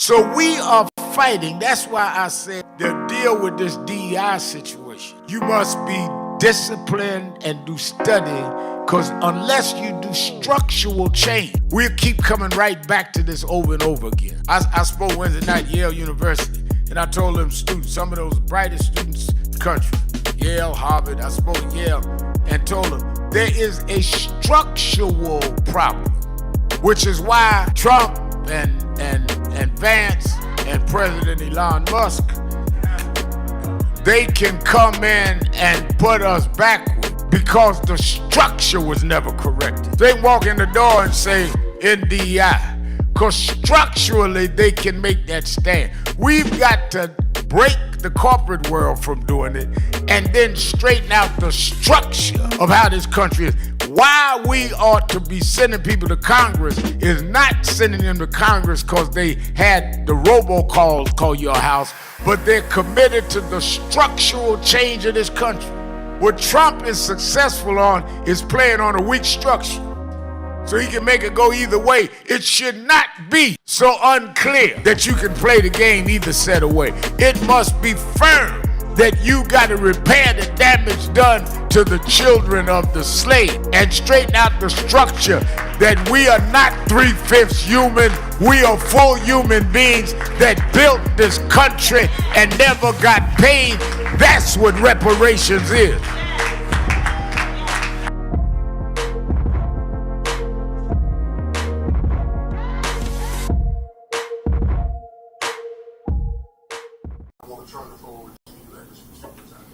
Well, thank you, President Dr. Kimber, and to all of you on the board. I wanted to personally make this appeal from National Action Network and Martin Luther King III and Andrea Waters King, that we've been moving around the country organizing to deal with the question of redistricting when they have used the Supreme Court now to redraw lines that will in many ways break up majority black voting districts. It means that they dilute the strength of our community. It will cost probably 19 members of the Congressional Black Caucus. But as important, if not more important, it will not address the needs of those constituents because they don't have a block vote to say we're going to put in somebody that wants to do what is right for us or not. And that does not necessarily all the time mean a black person, but it gives them power. In Memphis, Tennessee, the majority black district congressman supported and reelected several times by the blacks there was a white man named Cohen. So we see this as an undoing of the Voting Rights Act of 65 and the Civil Rights Act of 64. So on August 28th, we've asked people from around the country to join us in Washington, D.C. for a mass march. We've had some marches and rallies in Mississippi, some in Montgomery and Selma, but we need a national march led by the clergy, led by the faith leaders, like it was in the 60s, that will say it is a moral outrage that we would, in a time like this, disenfranchise wholesale black voters by repealing the Section 2 of the Voting Rights Act and by turning the time back. We've heard from a lot of groups, but we need this to be church-led. National Action Network is appealing to you, the president. Reverend Dr. Boise Kimber has been on our board for years and knows this well, and the many of you that are on the board. But we need to send a national message in a peaceful, nonviolent gathering led by the clergy, along with Dr. King's son, along with his daughter-in-law, and along with other leaders. But it's time to dramatize it. We see the No Kings March. We see everybody out there rallying. Where's our voice when we're the ones being disenfranchised? We're the ones being attacked. And I think that if we would stand up, the people will step up because the people understand the gravity of the hour. And I think that we are called upon at this point in history to do what those leaders of the black church did before our time and in our childhood. So I thank you, President Kimber, for giving me an opportunity to make the appeal to the board itself. You have the information. We're going to have buses from all over the country. Those churches that have buses will give information. Those that don't, we're willing to help supply it. But we need to show a big number right in the nation. Reverend Al Sharpton, it is Witness Warrior Wednesday. 1-877-532-5797. 1-877-532-5797. And Rodney Jones, the mayor, saying on our message board, Trump wants to end mail-in voting. Didn't his lazy behind vote that way?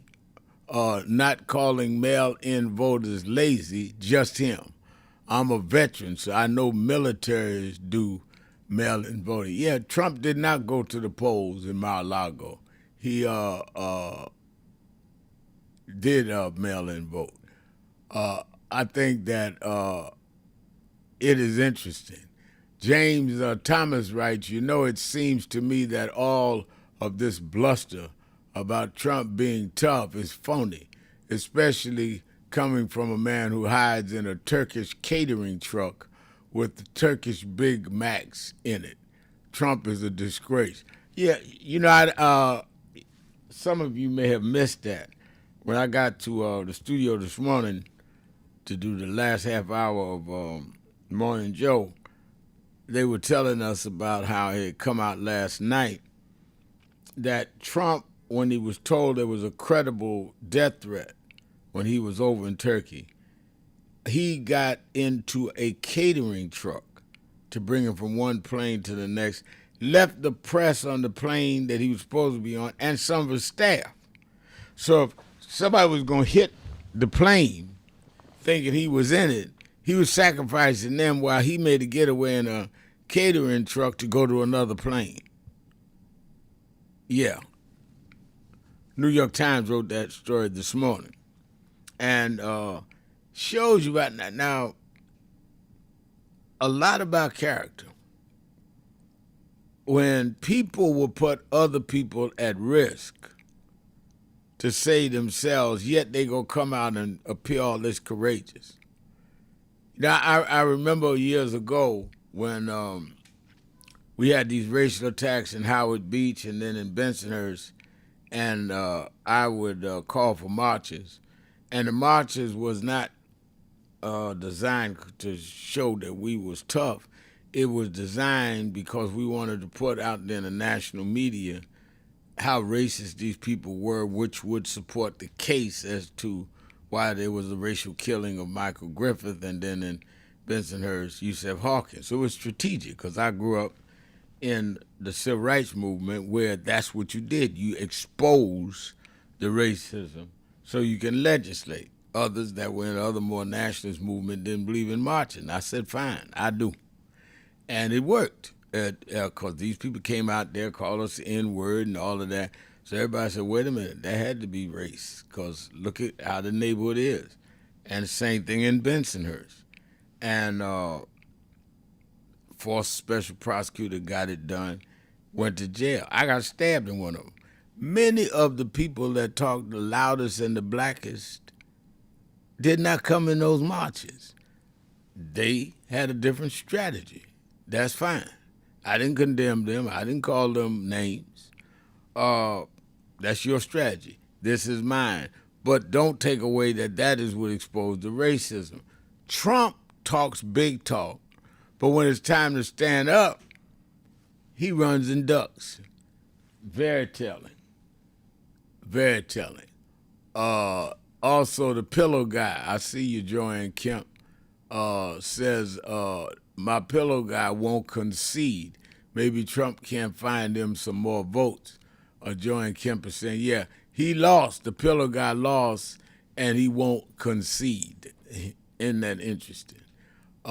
Christopher Jeremiah says, like Reverend Al says in his promo, we need to stop giving other people credit. DSA is not the inventor of discussing kitchen table issues. Give credit to Waters, Conyers, Dellums, Cummings, Lee, Edwards, Thompson. That's who. Give credit to Jesse Jackson. Rainbow Coalition went and got farmers and raised that issue. I mean, come on. But you got people that's, plays blacker than black that don't give credit to people like that. I had one person, they show me some of the texts after a while, and I'll read some later. I can't read them on the air, but I'll read later. Some guy talking about why I went off with Jesse Jackson. I started with Jesse Jackson at 12 years old, before I knew anybody. My mother brought me to Reverend Jones and Jesse Jackson. I mean, if you don't like somebody, fine, that's your personal opinion. But don't lie. And Trump is a liar. Tough guy. But you're going to leave your staff and the press in jeopardy in a plane that you've been told is dangerous? Come on, man. Tanya Stovall says exactly, Reverend Al, just what kind of person or coward he is. All those on board could have been killed to save Trump's life without even knowing that their lives were in danger. That's the real point. That is the real point.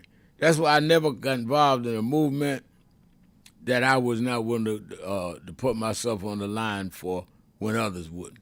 I didn't call a march in Howard Beach 40 years ago. I led it every week when even my co-leaders didn't show up.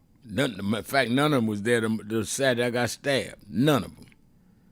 And but I went. I don't believe in calling for people to do something you're not going to do. Same thing in Bensonhurst.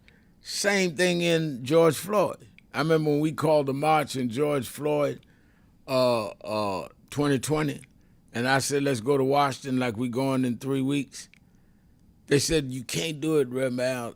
COVID-19. I went all over this country with COVID. Got Robert Smith to get a private plane to get the family there for the funeral. I didn't call on people to do something I didn't do. We called a march, went to Washington, had tens of thousands, about 200,000 people.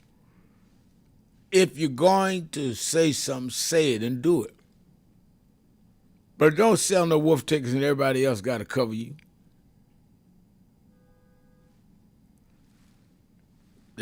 I stepped out in Vegas. They gave me 9 days in jail. I did every day. I did the day outrage, did 40 days there. I've done more time than probably any civil rights leader alive today. Never complained about it. Took a knife on my chest and the co-leaders weren't even there. And then when I got out, they wanted to change what we doing. I said, fine. I went to Harlem, started in there. It's been 35 years. A lot of stuff I won't talk about because it would only feed into the enemies of all of us. But believe me, I can call out Trump. I can call out others when they put people in jeopardy because I've been put in jeopardy and my family several times and kept going anyhow and didn't have to take the brickbats from people who don't know what they're talking about. What they can't say, they say all they want. Oh, I didn't do this with this guy, that guy. Yeah, and I had reason. You can't say I didn't put my life on the line. I took a knife in my chest. I took indictments, and I took the COVID scare and all that. Trump ran in a catering truck. You can't say that about me. David in Atlanta, Georgia. You're keeping it real with Al Sharpton. Is David there? Yeah, I'm here. How you doing? I'm doing good. So I heard you earlier mention about one party being Republicans 100% against us, the other party being the Democrats. You would elect to go with somebody maybe who's 70 or 60% against us. No, I said no. I didn't say okay. that. I said that the candidate that's running on the Republican. I didn't say the whole party. I'm not. Okay. I don't do party-wide votes. I deal with individual campaigns. Gotcha. Okay. So, and when I heard that, what it made me think was this: we don't have to settle for being back third class, fourth class, fifth class citizens. The money we make in this country. Why do we have to settle? Because I said we do not have to settle for being third, fourth, fifth class citizens. Right. And we have one party. We have one party that we know is 100% basically, for the most part, against us. Doesn't offer us any advancement. The other party, we can't say they're all against us, but in my opinion, there's not enough of the other party that's against us. What we need to really realize is that we have no friends here in America, that it is us. And when we together change our behavior, let me give you an example. I was reading something that had a study that said 20% of black men father 80% of the children. Right then and there, if we stop something like that, we start looking at how we spend our money, focus on rebuilding our families, do the internal things that we need to do in order to get ourselves together, we will never ever in this country have to worry about a party not being in favor of for us, because that the party that's not 100%, the Democratic Party that's not all 100% for us, you don't win without us. So we yield so much power. It's just about when we Okay, David. So if we raise our families, hold you over the break. We'll be right back. Keeping it real. Sharpton. Be right back.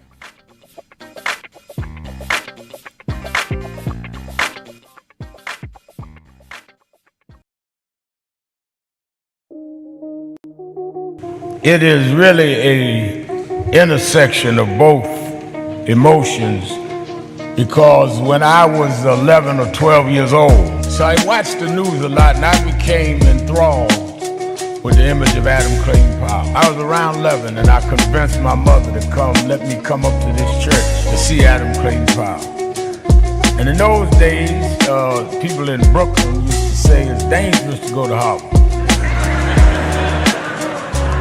And folk in Harlem used to say it's dangerous to go to Brooklyn.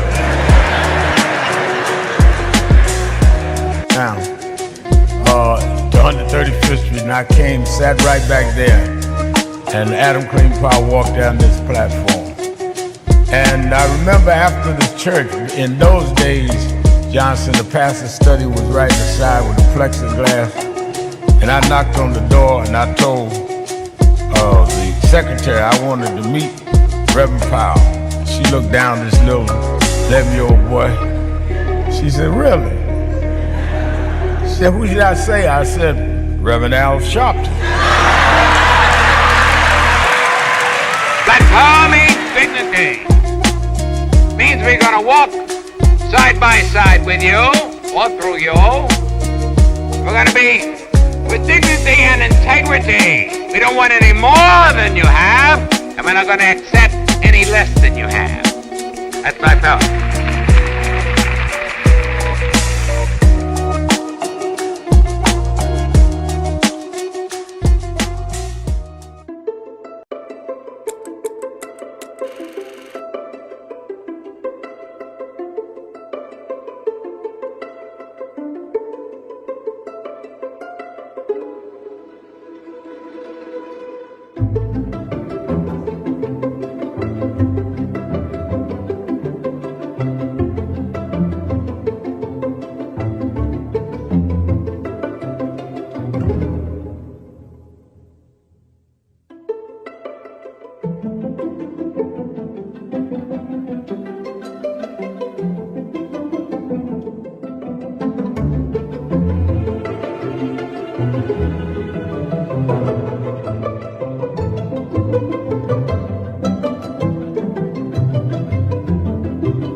I see I'm in today's New York Times word puzzle, and they're asking what is Al Sharpton's title for short. It's Rev. I didn't know everybody knew that. But people in the New York Times said they should call me Reverend. No.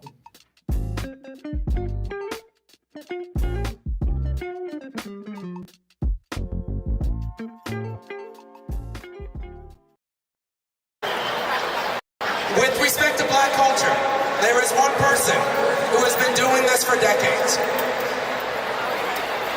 He has been supporting our communities. He's been fighting for our communities in the trenches. He's a fighter, he's a civil rights icon, and he's a visionary. The Reverend Al Sharpton. Thank you. Right now in Washington, D.C., they're having on the National Mall the celebration of July 4th. But what they will not talk about is on July 4th, 1776, black people were slaves in this country. We were not part of the Declaration of Independence. But we celebrate tonight because 250 years later, we never stopped fighting, we never backed down, we took nothing and made something happen. If you want to celebrate something, celebrate that we built this nation on our backs and never got paid. They sing America the Beautiful. We made America beautiful. They say America the Great. We made America the Great. And we fought and we bled and we died to get the right to vote. And now Trump and them are trying to take that right. We fought too hard. We spent too many nights in jail. We're going to vote like we never voted before.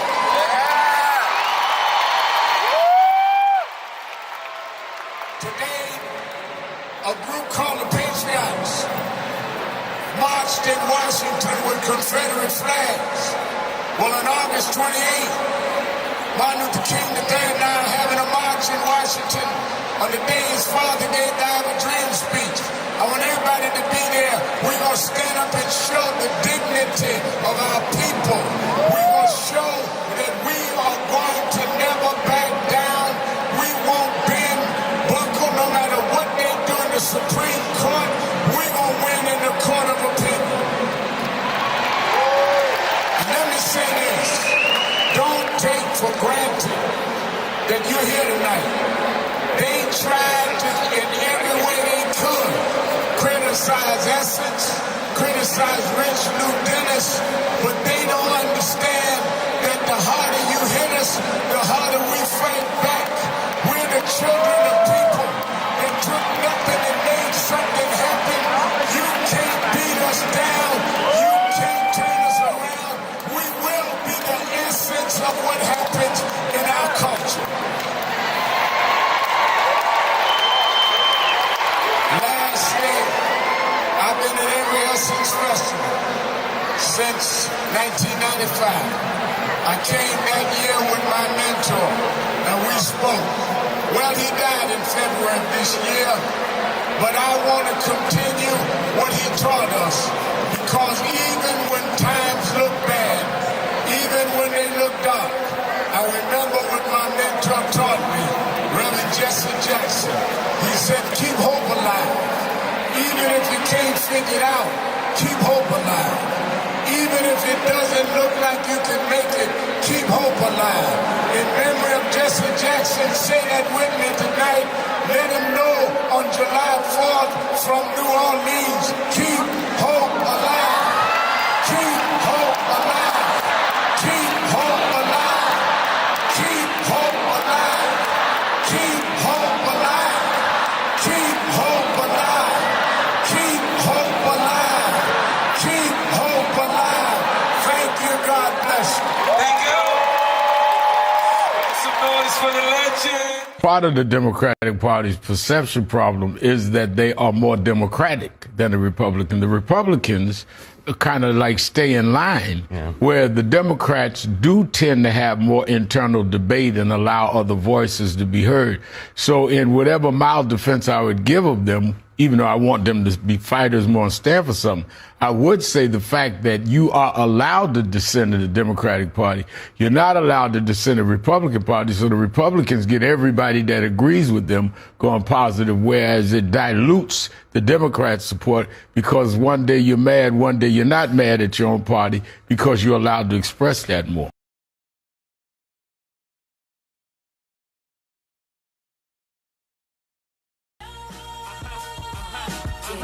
Justice goes, he follows. 30 years ago, Yusuf Hawkins was the young 16-year-old brother killed for being in a white neighborhood in Brooklyn. I got stabbed leading one of those marches. Keeping it real with America's #1 civil rights leader, the Reverend Al Sharpton. You're live, sir. Keeping it real, keeping it real. I am your host, Reverend Al Sharpton, 1-877-532-5797, 1-877-532-5797. It's Warrior Witness Wednesday. Needs some witnesses. Let me go back to David. Now, David, first of all, everyone that engages in a political process understands that they are not going to get 100% of what they want. They go for the best option that protects their interests. Netanyahu and Trump are allies, but Netanyahu has to keep flying back to Washington to try to get a little more because he doesn't get 100%. So what I was saying is in the same way they are mature enough to understand that that's how politics goes on a global level and a domestic level, that we are mature enough to understand that we're not going to get everything, and we ain't going to stop till we do get everything. But we're going to take as much as we can. We're going to gain. It's like if I were using a metaphor of football, I'm going to gain as many yards as I can until I can get to the goal line. That's not the goal line, just gaining yards, but I need to gain yards to get there. Now, to say that if we would just take care of our families and buy I didn't just say just that. Wait. I didn't interrupt you one time. To say that if we take care of our families and control our dollars and do those things, that we would become better, I think, or that's you infer. I agree with that. But if we do not put people in office that's in charge of the schools that our children go to, and that gives contracts to our businesses so they can survive, or even if they're mom and pop shops that don't need a contract, they got to have sanitation picked up, which is governed by people that's voted for. They have to have utilities to turn on in their stores, which is controlled by government. So there's no way of getting around. You're going to have to make a choice about voting. Otherwise, you're just going to leave the control up to other people that may be 100% against you. Now, go ahead. Okay. And again, I can't say I wholeheartedly agree with that, because if that was the case, we've been performing the same way. I'm 56 years old. I first started voting for David Dingus in the Bronx, New York. I've been voting ever since. So that the philosophy and the school of thought that we have is only, unfortunately, it's only going to get us more of what we have. We have not. We know who the enemy is. We know what the problem is, but we spend so much time talking about it as opposed to coming up with a different alternative. Again, if you want something you never had, you're going to have to do something you never did. Well, give me the alternative. I mean, because I just addressed what you said. You didn't address what I said. What is Okay, the so alternative? let me Wait a give minute, wait a minute, let me wait a give you an minute. Let me example. finish answering the question. Don't give me an example. Give me the alternative. I gave you the example. If we buy and control our money, you said, I said that we cannot do that without having to deal with the fact that the sanitation and the utilities and all that we do is still going to be decided by people we voted. That's an answer to your point.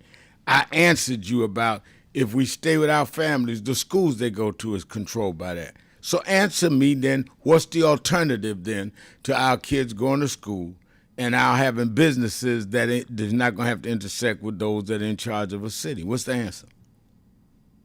Well, you asked me a question and kind of backed me into a uncompromising corner. But what I will say is that we can do this, and we should not be this far down in this country. I agree. And if we are this far down in this country, and you agree, that means we have. It's not like we're sitting around doing nothing. We have been doing something to try to get ourselves out of the situation. Right. But we don't make the proper adjustments. Well, I may agree with you on that. A square doesn't go into a triangle. No matter how hard you put it, no matter how hard you hit it, we don't want to come to some hard truths that this country is against us and we have no friends. But I don't think that you and I think we say that every day, which is why we tell people we're not debating about the country's against us. You ain't debating with me about that. You ain't debating with me about that. We need to say it. The question is, having said that, then what are we going to do about it? And how do we survive as a people to do that? I think the country's against us. I think that nobody's on our side. Question is, are we on our own side? And you use what is available to you to make yourself and to get enough of us to make ourselves to be put in a position to do something and deal with what the alternatives are. Thank you for your call. I mean, that's all I can do is give you the alternative to what you said.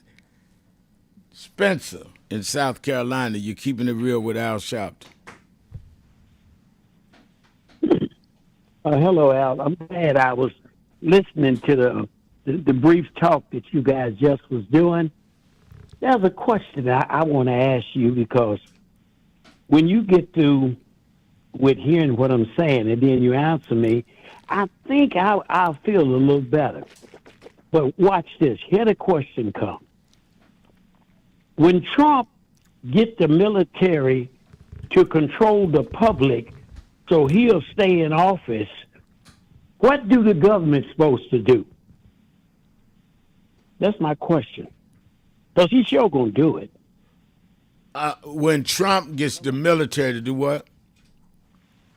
When Trump instruct the military to make sure he stay in office, and you, I know you might say that ain't going to happen, but so far, we're on a heck of a highway in life.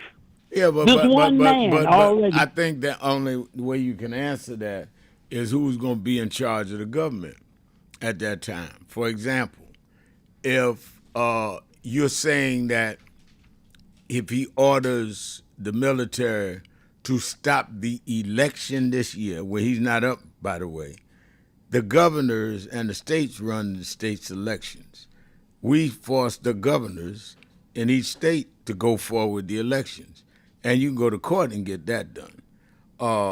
And if you're saying to keep him in office after his term is up, if we have Democrats that are in charge, that are the majority of the House and the Republican, they're the government and could say that, no, the military must operate as we call them. They can bring them in front of the Congress. That's the answer to that. That's a simple answer. Thank you for your call. I think that a lot of us, see, what I think that where a lot of people are being confused is I'm not saying that voting solves all of our problems. Far from it. But I am saying that it is part of what can be used to solve our problems. What I don't understand is out of all of our problems, Out of all that we face, the only thing some of us want to do is stop us from voting. That don't make sense to me, or is suspicious to me. Because if we stop voting, then what? And to say that things have not changed is just historically inaccurate. I think the other caller said that David said he started voting when Dave Dinkins became mayor. And I was involved in that campaign, 89. That's when I was marching in Bensonhurst. To say that Dinkins, who started community policing and did other things, was no different than Giuliani that started stop and frisk, it's just not true. And Giuliani was elected when Dinkins should have been reelected. So don't tell me that it was no difference.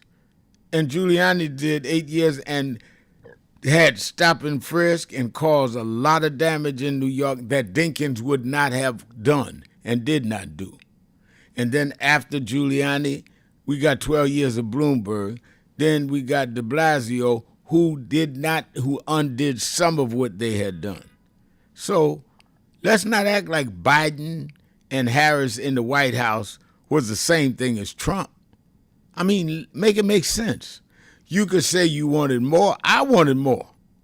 I met with Biden 50 times trying to get the George Floyd bill through. We couldn't get enough of the Democrats. We had 2 Democrats that blocked that. All of the Republicans was against it. So my problem is I know math. If everybody in one party is against me and all but 2 is for me in the other one, I'm going to go with the ones with and try to pressure or get rid of those 2.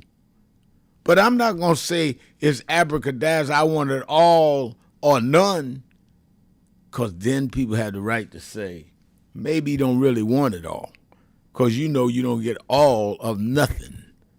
You have to do it in a process, and we've got to go through the process that will work with us. Now, will a process give us everything we want? No, that's why it's a process. We're going to have to pay the price step by step. Let's take a break. Be right back. Keeping it real. That's what I try to do. Sharpton. 1-877-532-5797. Be right back. Breaking news. The issues, the stories affecting you. Now here's the news.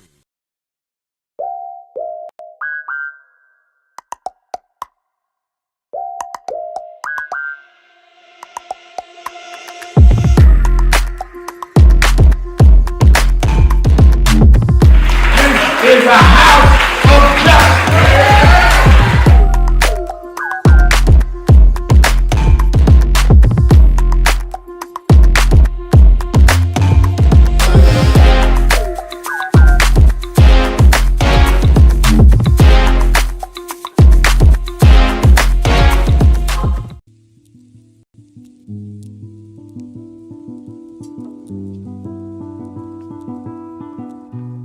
I had a thought this morning that I want to share with you about mentorship. I am able to do a lot of what I do because I had great mentors, but there are correct ways and incorrect ways to mentor people, in my opinion. I was mentored as a boy preacher by Bishop F.D. Washington, one of the great Pentecostal preachers of his time. Then Reverend William Jones, who became my pastor after Bishop Washington died, who was unquestionably in the top 5 black church ministers, theologians. Reverend Jesse Jackson, who I started my activism under his leadership, he and Reverend Jones. And I learned politics directly as a youth director from Shirley Chisholm.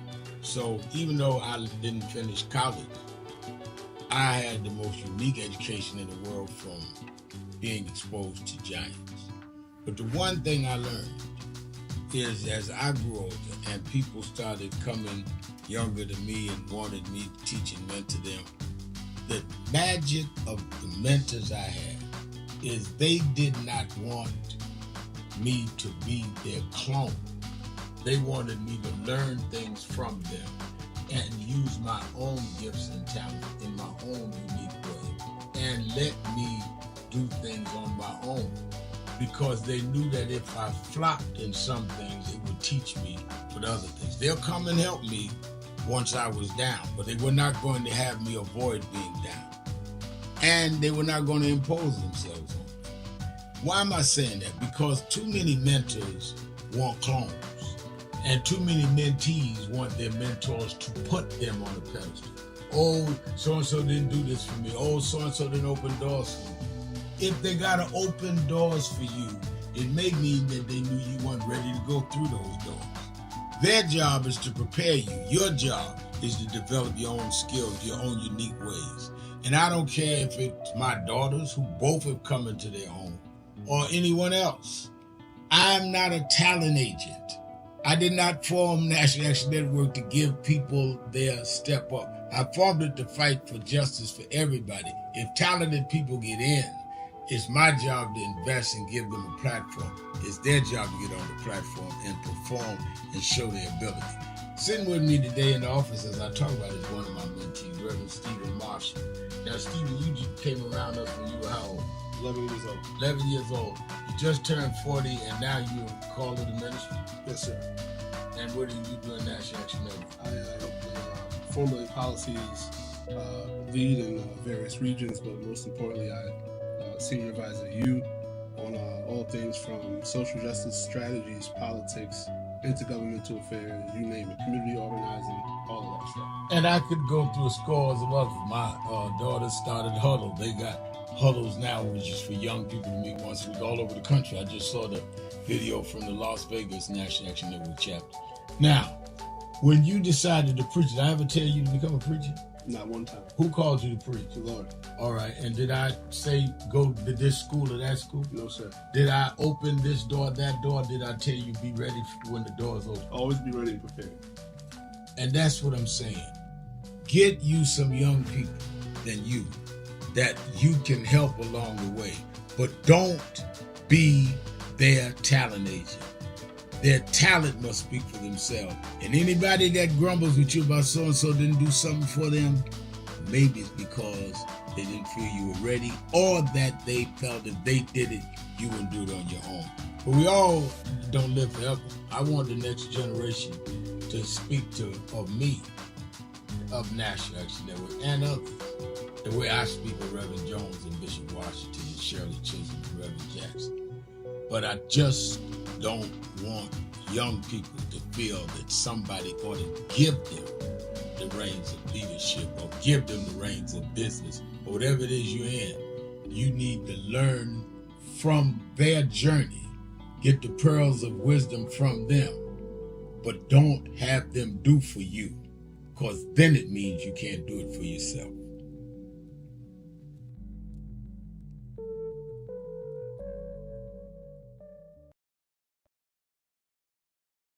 This for FM radio even took off.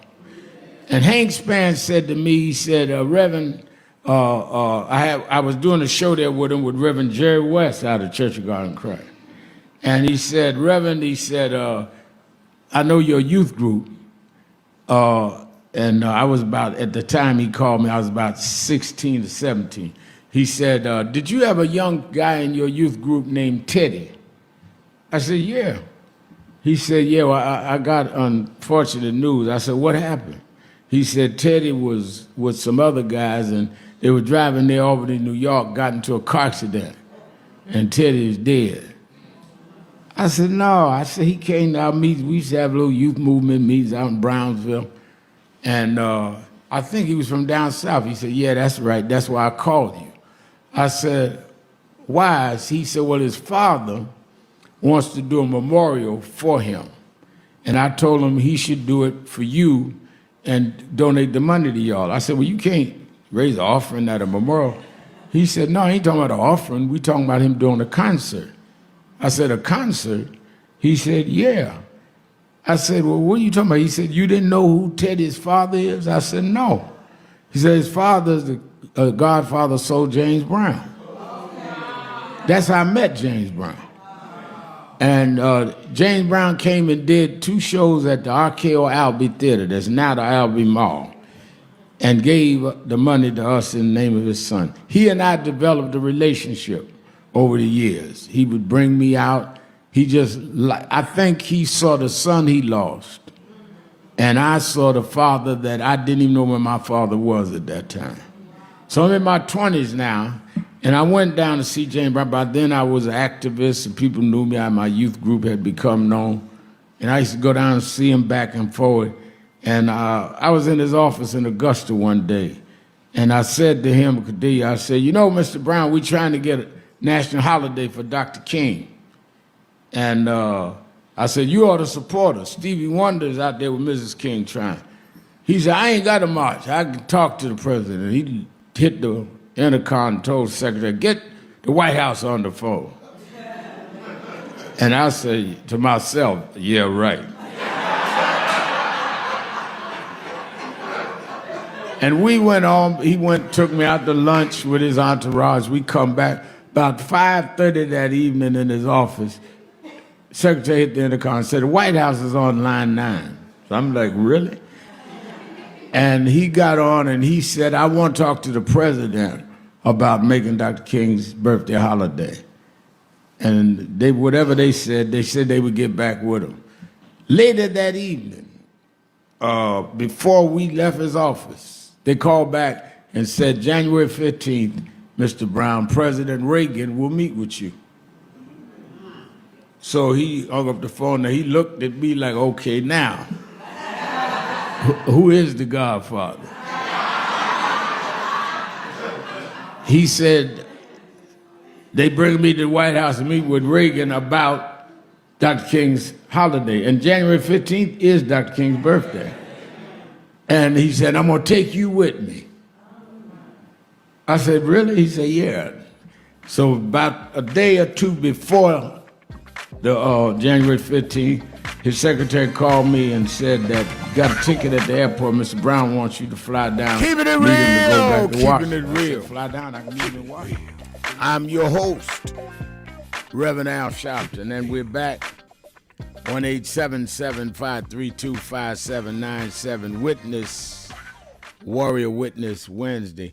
And the reason I took time trying to explain and dialogue with the caller is that to just operate on good behavior, which we should be on good behavior, he's correct about that, and to operate where we spend our money wisely, and we should, is to adjust to also being governed by people in power that decides where your business is going to be zoned, how they're going to have utilities, and where your kids are going to go to school, no matter how good a father you are.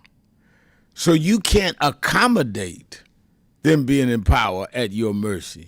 You must do both and. And I think that that's one of the problems that I have with people when we come up with that, is we're finding ways to adjust to being oppressed rather than to fight, even if it's step by step, against the oppressors. I'm not trying to tell you how to be a good conduct oppressed person. I'm trying to say you should have good conduct and fight oppression, step by step. Let me go to the sage of the South, Brother Jihad. Brother Jihad, you're keeping it real with Al Sharpton. Reverend Al, how are you doing today? I'm doing well. How are you? Good, good. You know, I pray for you, to be honest with you. You and other black leaders who commit to fight for people who don't even understand the fight they're in. You know, I mean, the fact that you have to explain to a young man who said nothing's changed.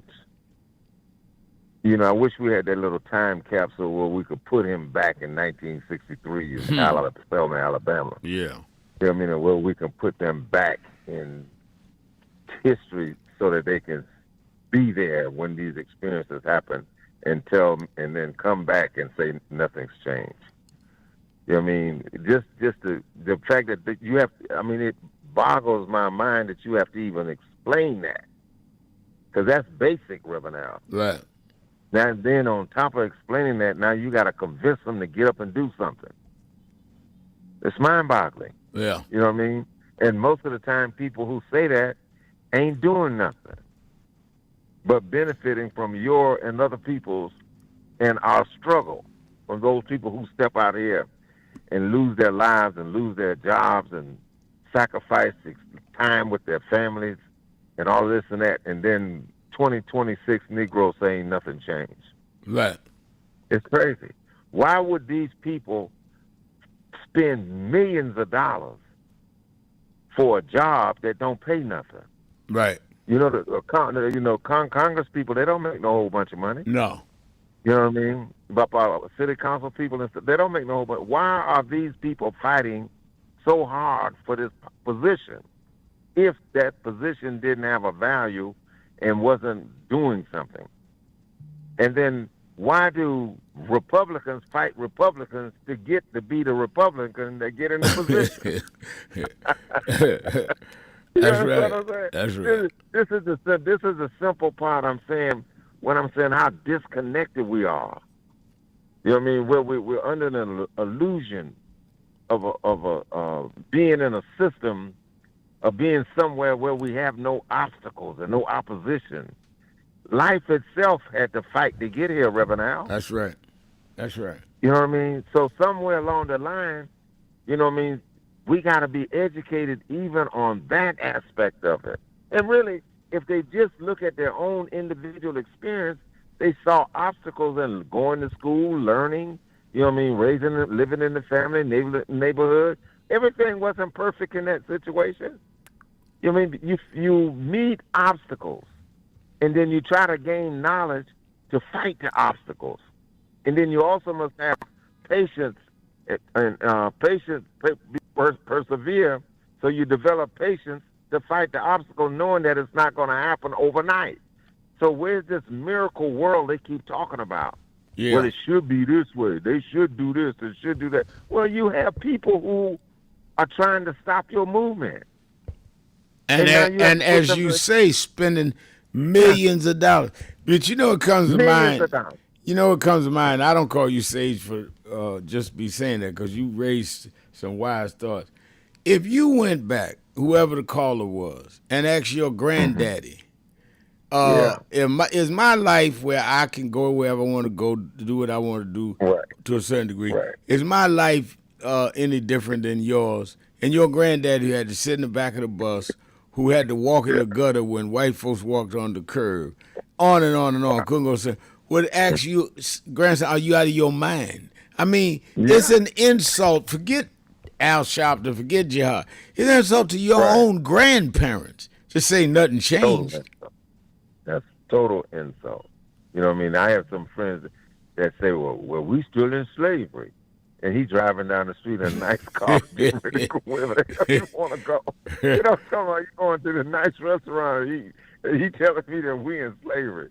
I was saying, you don't know what slavery is. No, you don't have a concept of slavery. It's an insult. And I end with this, Reverend Al. And the Democrats, Reverend Al, really, they pissing me off. Let me tell you why. Mm-hmm. I listened to a Democrat last night. They said, "What you all have to present something other than running against Trump." So I'm saying, what do you mean?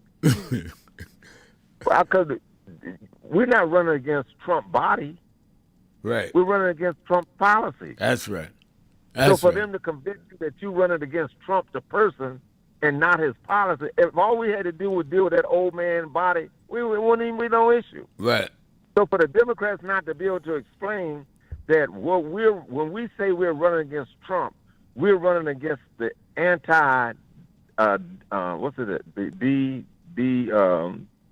the program that he cut, DEI. Right. We're running against anti-DEI. We're running against his anti-cutting the Medicaid program. We're running against all of the things that Trump is promoting. That's what we're running against. Right. And now we got an electorate that can't comprehend that, and then they're going to say to us, well, y'all got to do more to run against Trump.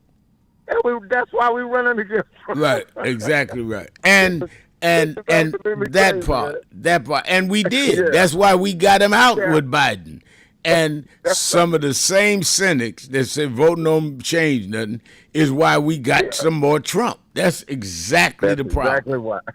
Yep. Exactly right. Thank you. Thanks a lot, Brother. All right, good to hear your voice. And let me and you know, I think a lot of us do not understand what I've tried to say and what Jihad said even better, that we're not saying that everything is perfect. We're saying that you got to do it step by step. Why are we doing the march? Because that we know from history, highlighted the issues, energized the people, and got things done. If you don't understand that, then explain to me, why is everybody else marching? Why did they have the No Kings March? Why did they march and get people elected? Why did they have the when the Israel was attacked? Why did the Jews march all over the world? I mean, we can't be that stupid. Everybody else can figure out that they got to fight, they got to march, they got to vote, and we sitting up here with less than anybody and gonna try to do none of it. And then we're gonna have some kids. That's who they are. They young enough to be some of our grandkids. Come on and say, okay, we'll vote and take over y'all's neighborhood. How you like me now? I mean, we can't be that stupid. They just, fine, y'all don't, you're right, don't vote. And don't march, Reverend Al. That's old school. Let us get in, and we'll redraw the districts. You won't have no power, and you get out of that house, because I like that house. It's closer to downtown. So I'm going to gentrify you. Are you serious? Are you looking at what you're seeing? Let's take a break. Be right back. Keeping it real. Sharpton. Warrior Witness Wednesday. Be right back. This is an important notice to all U.S. taxpayers. The IRS is giving away billions of dollars.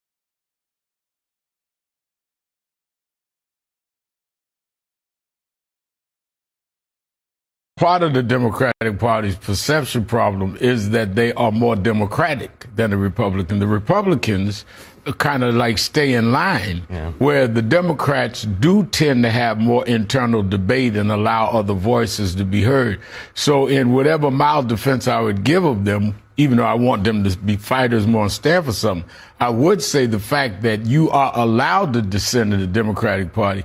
You're not allowed to dissent in the Republican Party, so the Republicans get everybody that agrees with them going positive, whereas it dilutes the Democrats' support because one day you're mad, one day you're not mad at your own party because you're allowed to express that more.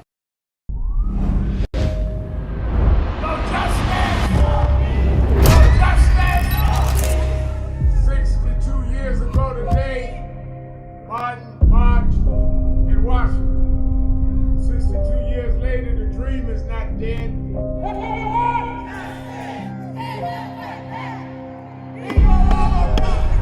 I'm here because I must be here. Democracy is not there for the pig, and you have to fight for democracy. That's what it is. What Trump will erase, we will replace. Is the dreamers in many cases have reversed and tried to turn it into a nightmare. We come to Wall Street rather than Washington this year to let them know you can try to turn back the clock, but you can't turn back time. We gonna keep the dream alive on Wall Street.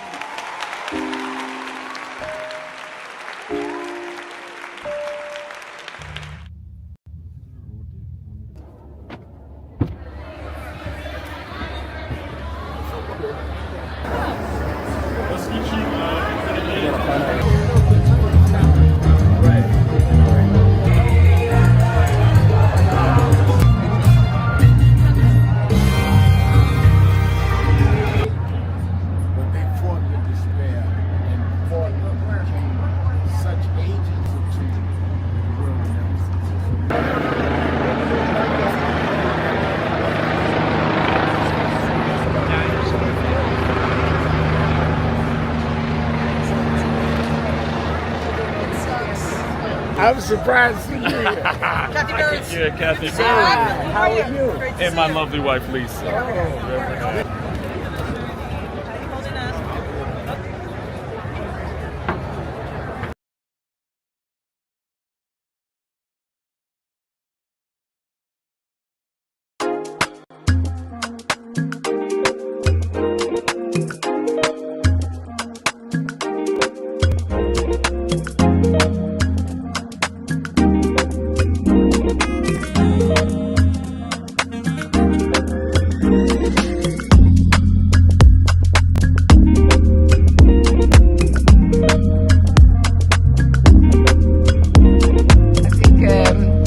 First, I want to thank you personally for writing a foreword to this book, Reverend.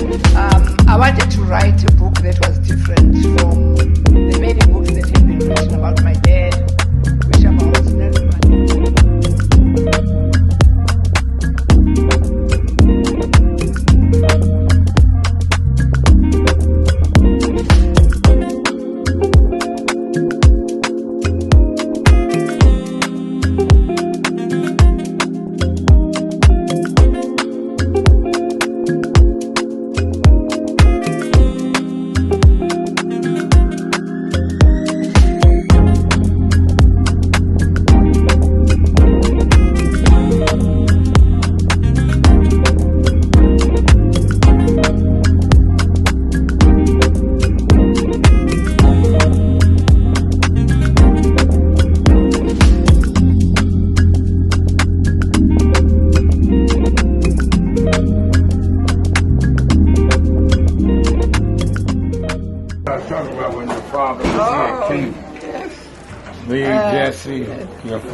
When he came to go speak at the UN, he said, I'd first go to Harlem to see those that fought for me. Oh, that's nice. Yeah, we keep it hung up in the house. It's a great photo. Yeah.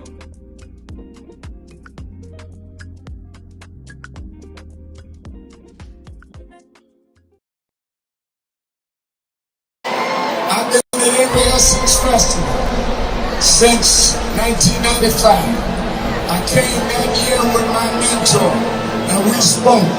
Well, he died in February this year, but I want to continue what he taught us, because even when times look bad, even when they look dark, I remember what my mentor taught me, Reverend Jesse Jackson. He said, keep hope alive.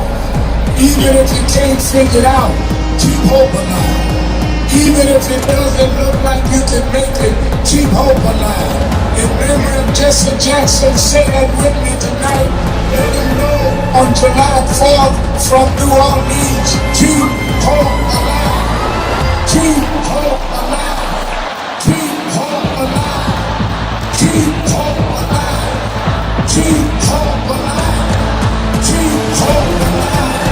Keep hope alive. Keep hope alive. Thank you, God. It gets dark sometimes, but the morning comes.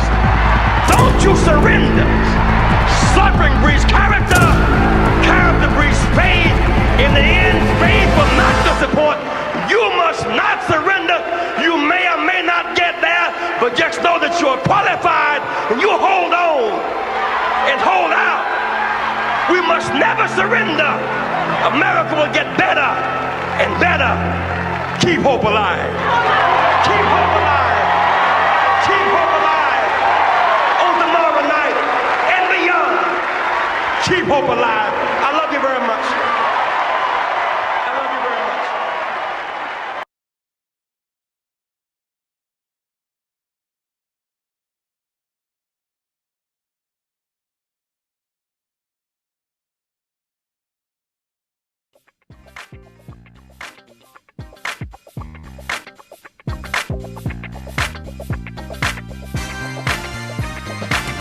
You're live. Keeping it real, keeping it real. I'm your host, Reverend Al Sharpton, and we're back. 1-877-532-5797. It is Warrior Witness Wednesday. Don't forget Politics Nation with Al Sharpton, live at 5 p.m. Saturdays and Sundays. And like I said, I want to thank you again for you that really supported us and keep us on the air, the ratings, and the information flow. It's very important. And don't forget, this Saturday, Sunday, I'll be live 5 p.m. Eastern Time on MS Now. You that are in the Northeast Corridor, meet me or beat me to the Saturday Action Rally. Countdown to this big march. You want to be in the house Saturday. I'll be looking for you 9 a.m. to 11 a.m. at 6 Hancock Place, the House of Justice. And it's really 124th and Morningside. You that are not in New York can watch it live on Impact Television or NationalActionNetwork.net, on YouTube/NAN, or on the AME Zion channel. And let me also encourage everybody, sign up for the march. If you haven't, we're making bus arrangements now for those that need to know where the buses are, whatever it is, wherever you can and cannot be. Make sure that you are involved in a serious way with this march. We must make this national statement. Go to www.nationalactionnetwork.net, nationalactionnetwork.net, or call the toll-free number 1-877-626-4651. All right, let's go back to the phones. Let's go to Theron in Palm Beach, Florida. Theron. Hey, peace be unto you, Brother Sharpton. Just wanted to jump in on that conversation.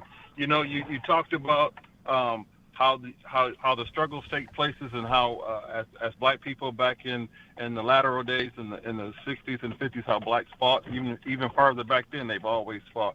And then today we come into the year of 2026, and we have the blacks today who are speaking more against themselves and all the things that those who were forerunners in front of us fought for. I look at who's in front of us today. This young audience that's arguing and complaining has done nothing for their youth. They don't understand that they are the lost sheep in the house of Israel under symbols. We as black people are characterized as a lost sheep under symbol. But since we are in this house and we are lost in this house, we have to establish ourselves in a manner. And you have done that for us. We have other black leaders have done that for us, and we're not going to throw that away. And if that's their thinking, then they can continue their own direction and do what they need to do. But we need to stay the course and fight the way we've been fighting and continue to fight, because you're dealing with the people that's not going to give you everything you're asking for. So you're going to get a lot of it. You're going to get some things that's going to help you. You're not going to get everything, but you're going to have to fight for things that you're not going to get. So I don't understand this younger audience and why they're so dead and why they're so strongly against their own people who have been fighting before they got here and who have died for them to even do the things that they do. I don't understand. Yeah, I'm lost. I'm at a loss for it too, but thank you for your call. Let me go to Brother Carl. Brother Carl in West Palm Springs. How you doing, big brother? How you doing there? I'm doing good. How are you?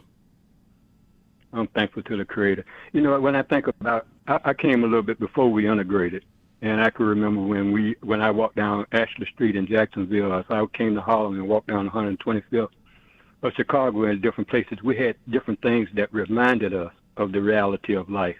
Right now, I think we caught ourselves in a quagmire, but I do think that the idea of being a fisherman for men, you got to know how to fish all different kind of fish, saltwater and freshwater, and then you got to know what the fish like if you're planning on catching them and planning on utilizing them. And I think many times our people done lost the path to try to really understand. We used to get this in school and get it in church, but because we've kind of lost those tenets, our children find themselves somewhat lost.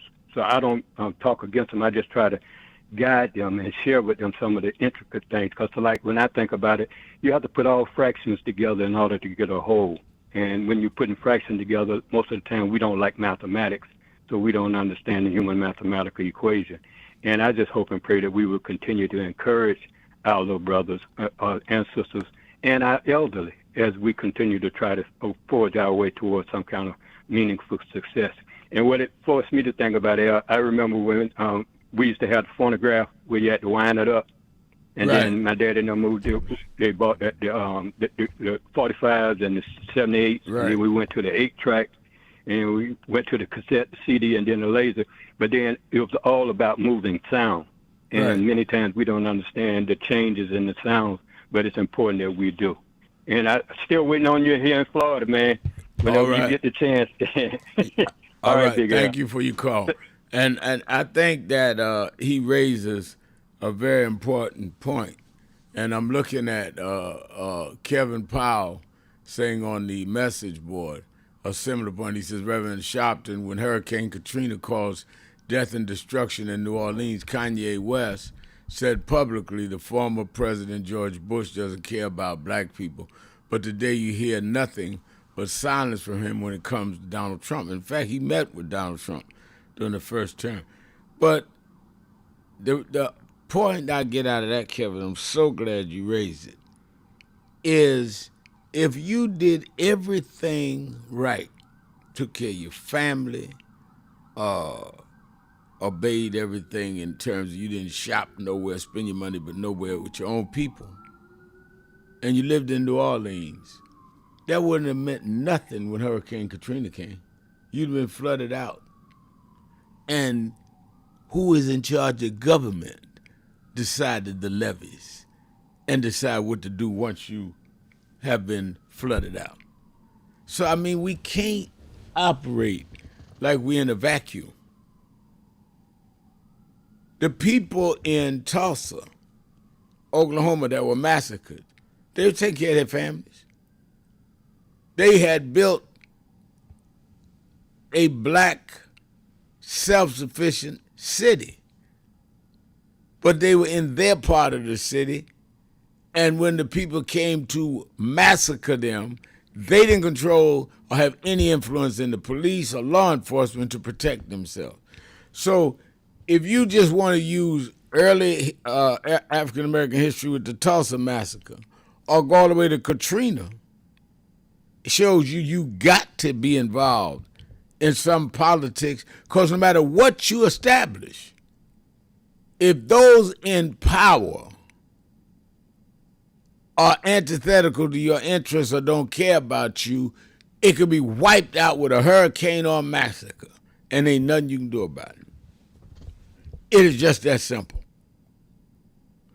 We marched. People talk about what marches do. We marched. People protested all over the world to set the climate so that the governor of Minnesota, Governor Walz, who later ended up running as the vice presidential candidate for Kamala Harris, because of our protests, he appointed a black Muslim to be the special prosecutor on George Floyd. We had to march to get that. We had to show numbers. We had to make all kinds of statements. I was in there at the request of the family. And Keith Ellison got appointed, prosecuted, and put them cops in jail. That would not have happened if there was not protest. First one to tell you that is Keith Ellison. They weren't even giving him the special prosecutor stuff. So either we gonna look at what is facts, or we just gonna throw up our hands and say, no, we just need to go in our own hole. But they control the hole. You act like if you go in your own hole that they don't control that. Like I said, your kids are gonna go to schools governed by who's elected. The zones you want to support your own businesses, you can't set up a business without being in the right business zone, having a business license, having a certificate of occupancy. All of that is political, or they'll close you down. Just that simple. So, and I'm taking the people that are calling I'm taking their questions or statements as face value and say maybe they really don't understand, so I'm explaining it so they and others that think like that understand. But some of us just done made a deal with the enemy. Some of us, I know some of them that are saying all this Trump stuff, know better. They know better. And I think Jihad said it right. Look at the money they spending against. They spent $1 billion, $1 billion with a B, in this last election with Trump. Nobody spent $1 billion if it didn't matter. As money hungry as these people are, they wouldn't be invested in something that won't matter. But they'll invest in letting people convince you it don't matter. Now, that's a good investment, because if they can convince you it don't matter and you sit down, they ain't got no problem. They can get done whatever they want to do. They'll run a highway through your business community. So if I support our businesses, city council downtown to say, knock them businesses out of the way. We're going to run the highway, the intersection that way. And ain't nothing you can do about it. Zero. So I'm not saying we don't need the businesses. Nobody supports them more than I do. I'm not saying we don't need to stay with our families and children and raise them and educate them. Nobody does that more than I do. What I am saying is we knew that and voting and marching. It's both and. I can't understand why you can't do both and, unless you have another motive. I'll give you the benefit of the doubt that you don't. Let me leave it there.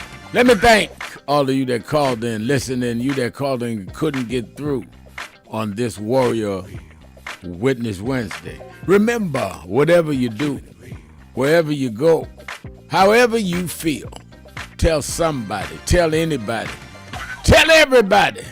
Reverend Al told you personally, keep it real. Keep it real. Keep it real. Keep it real.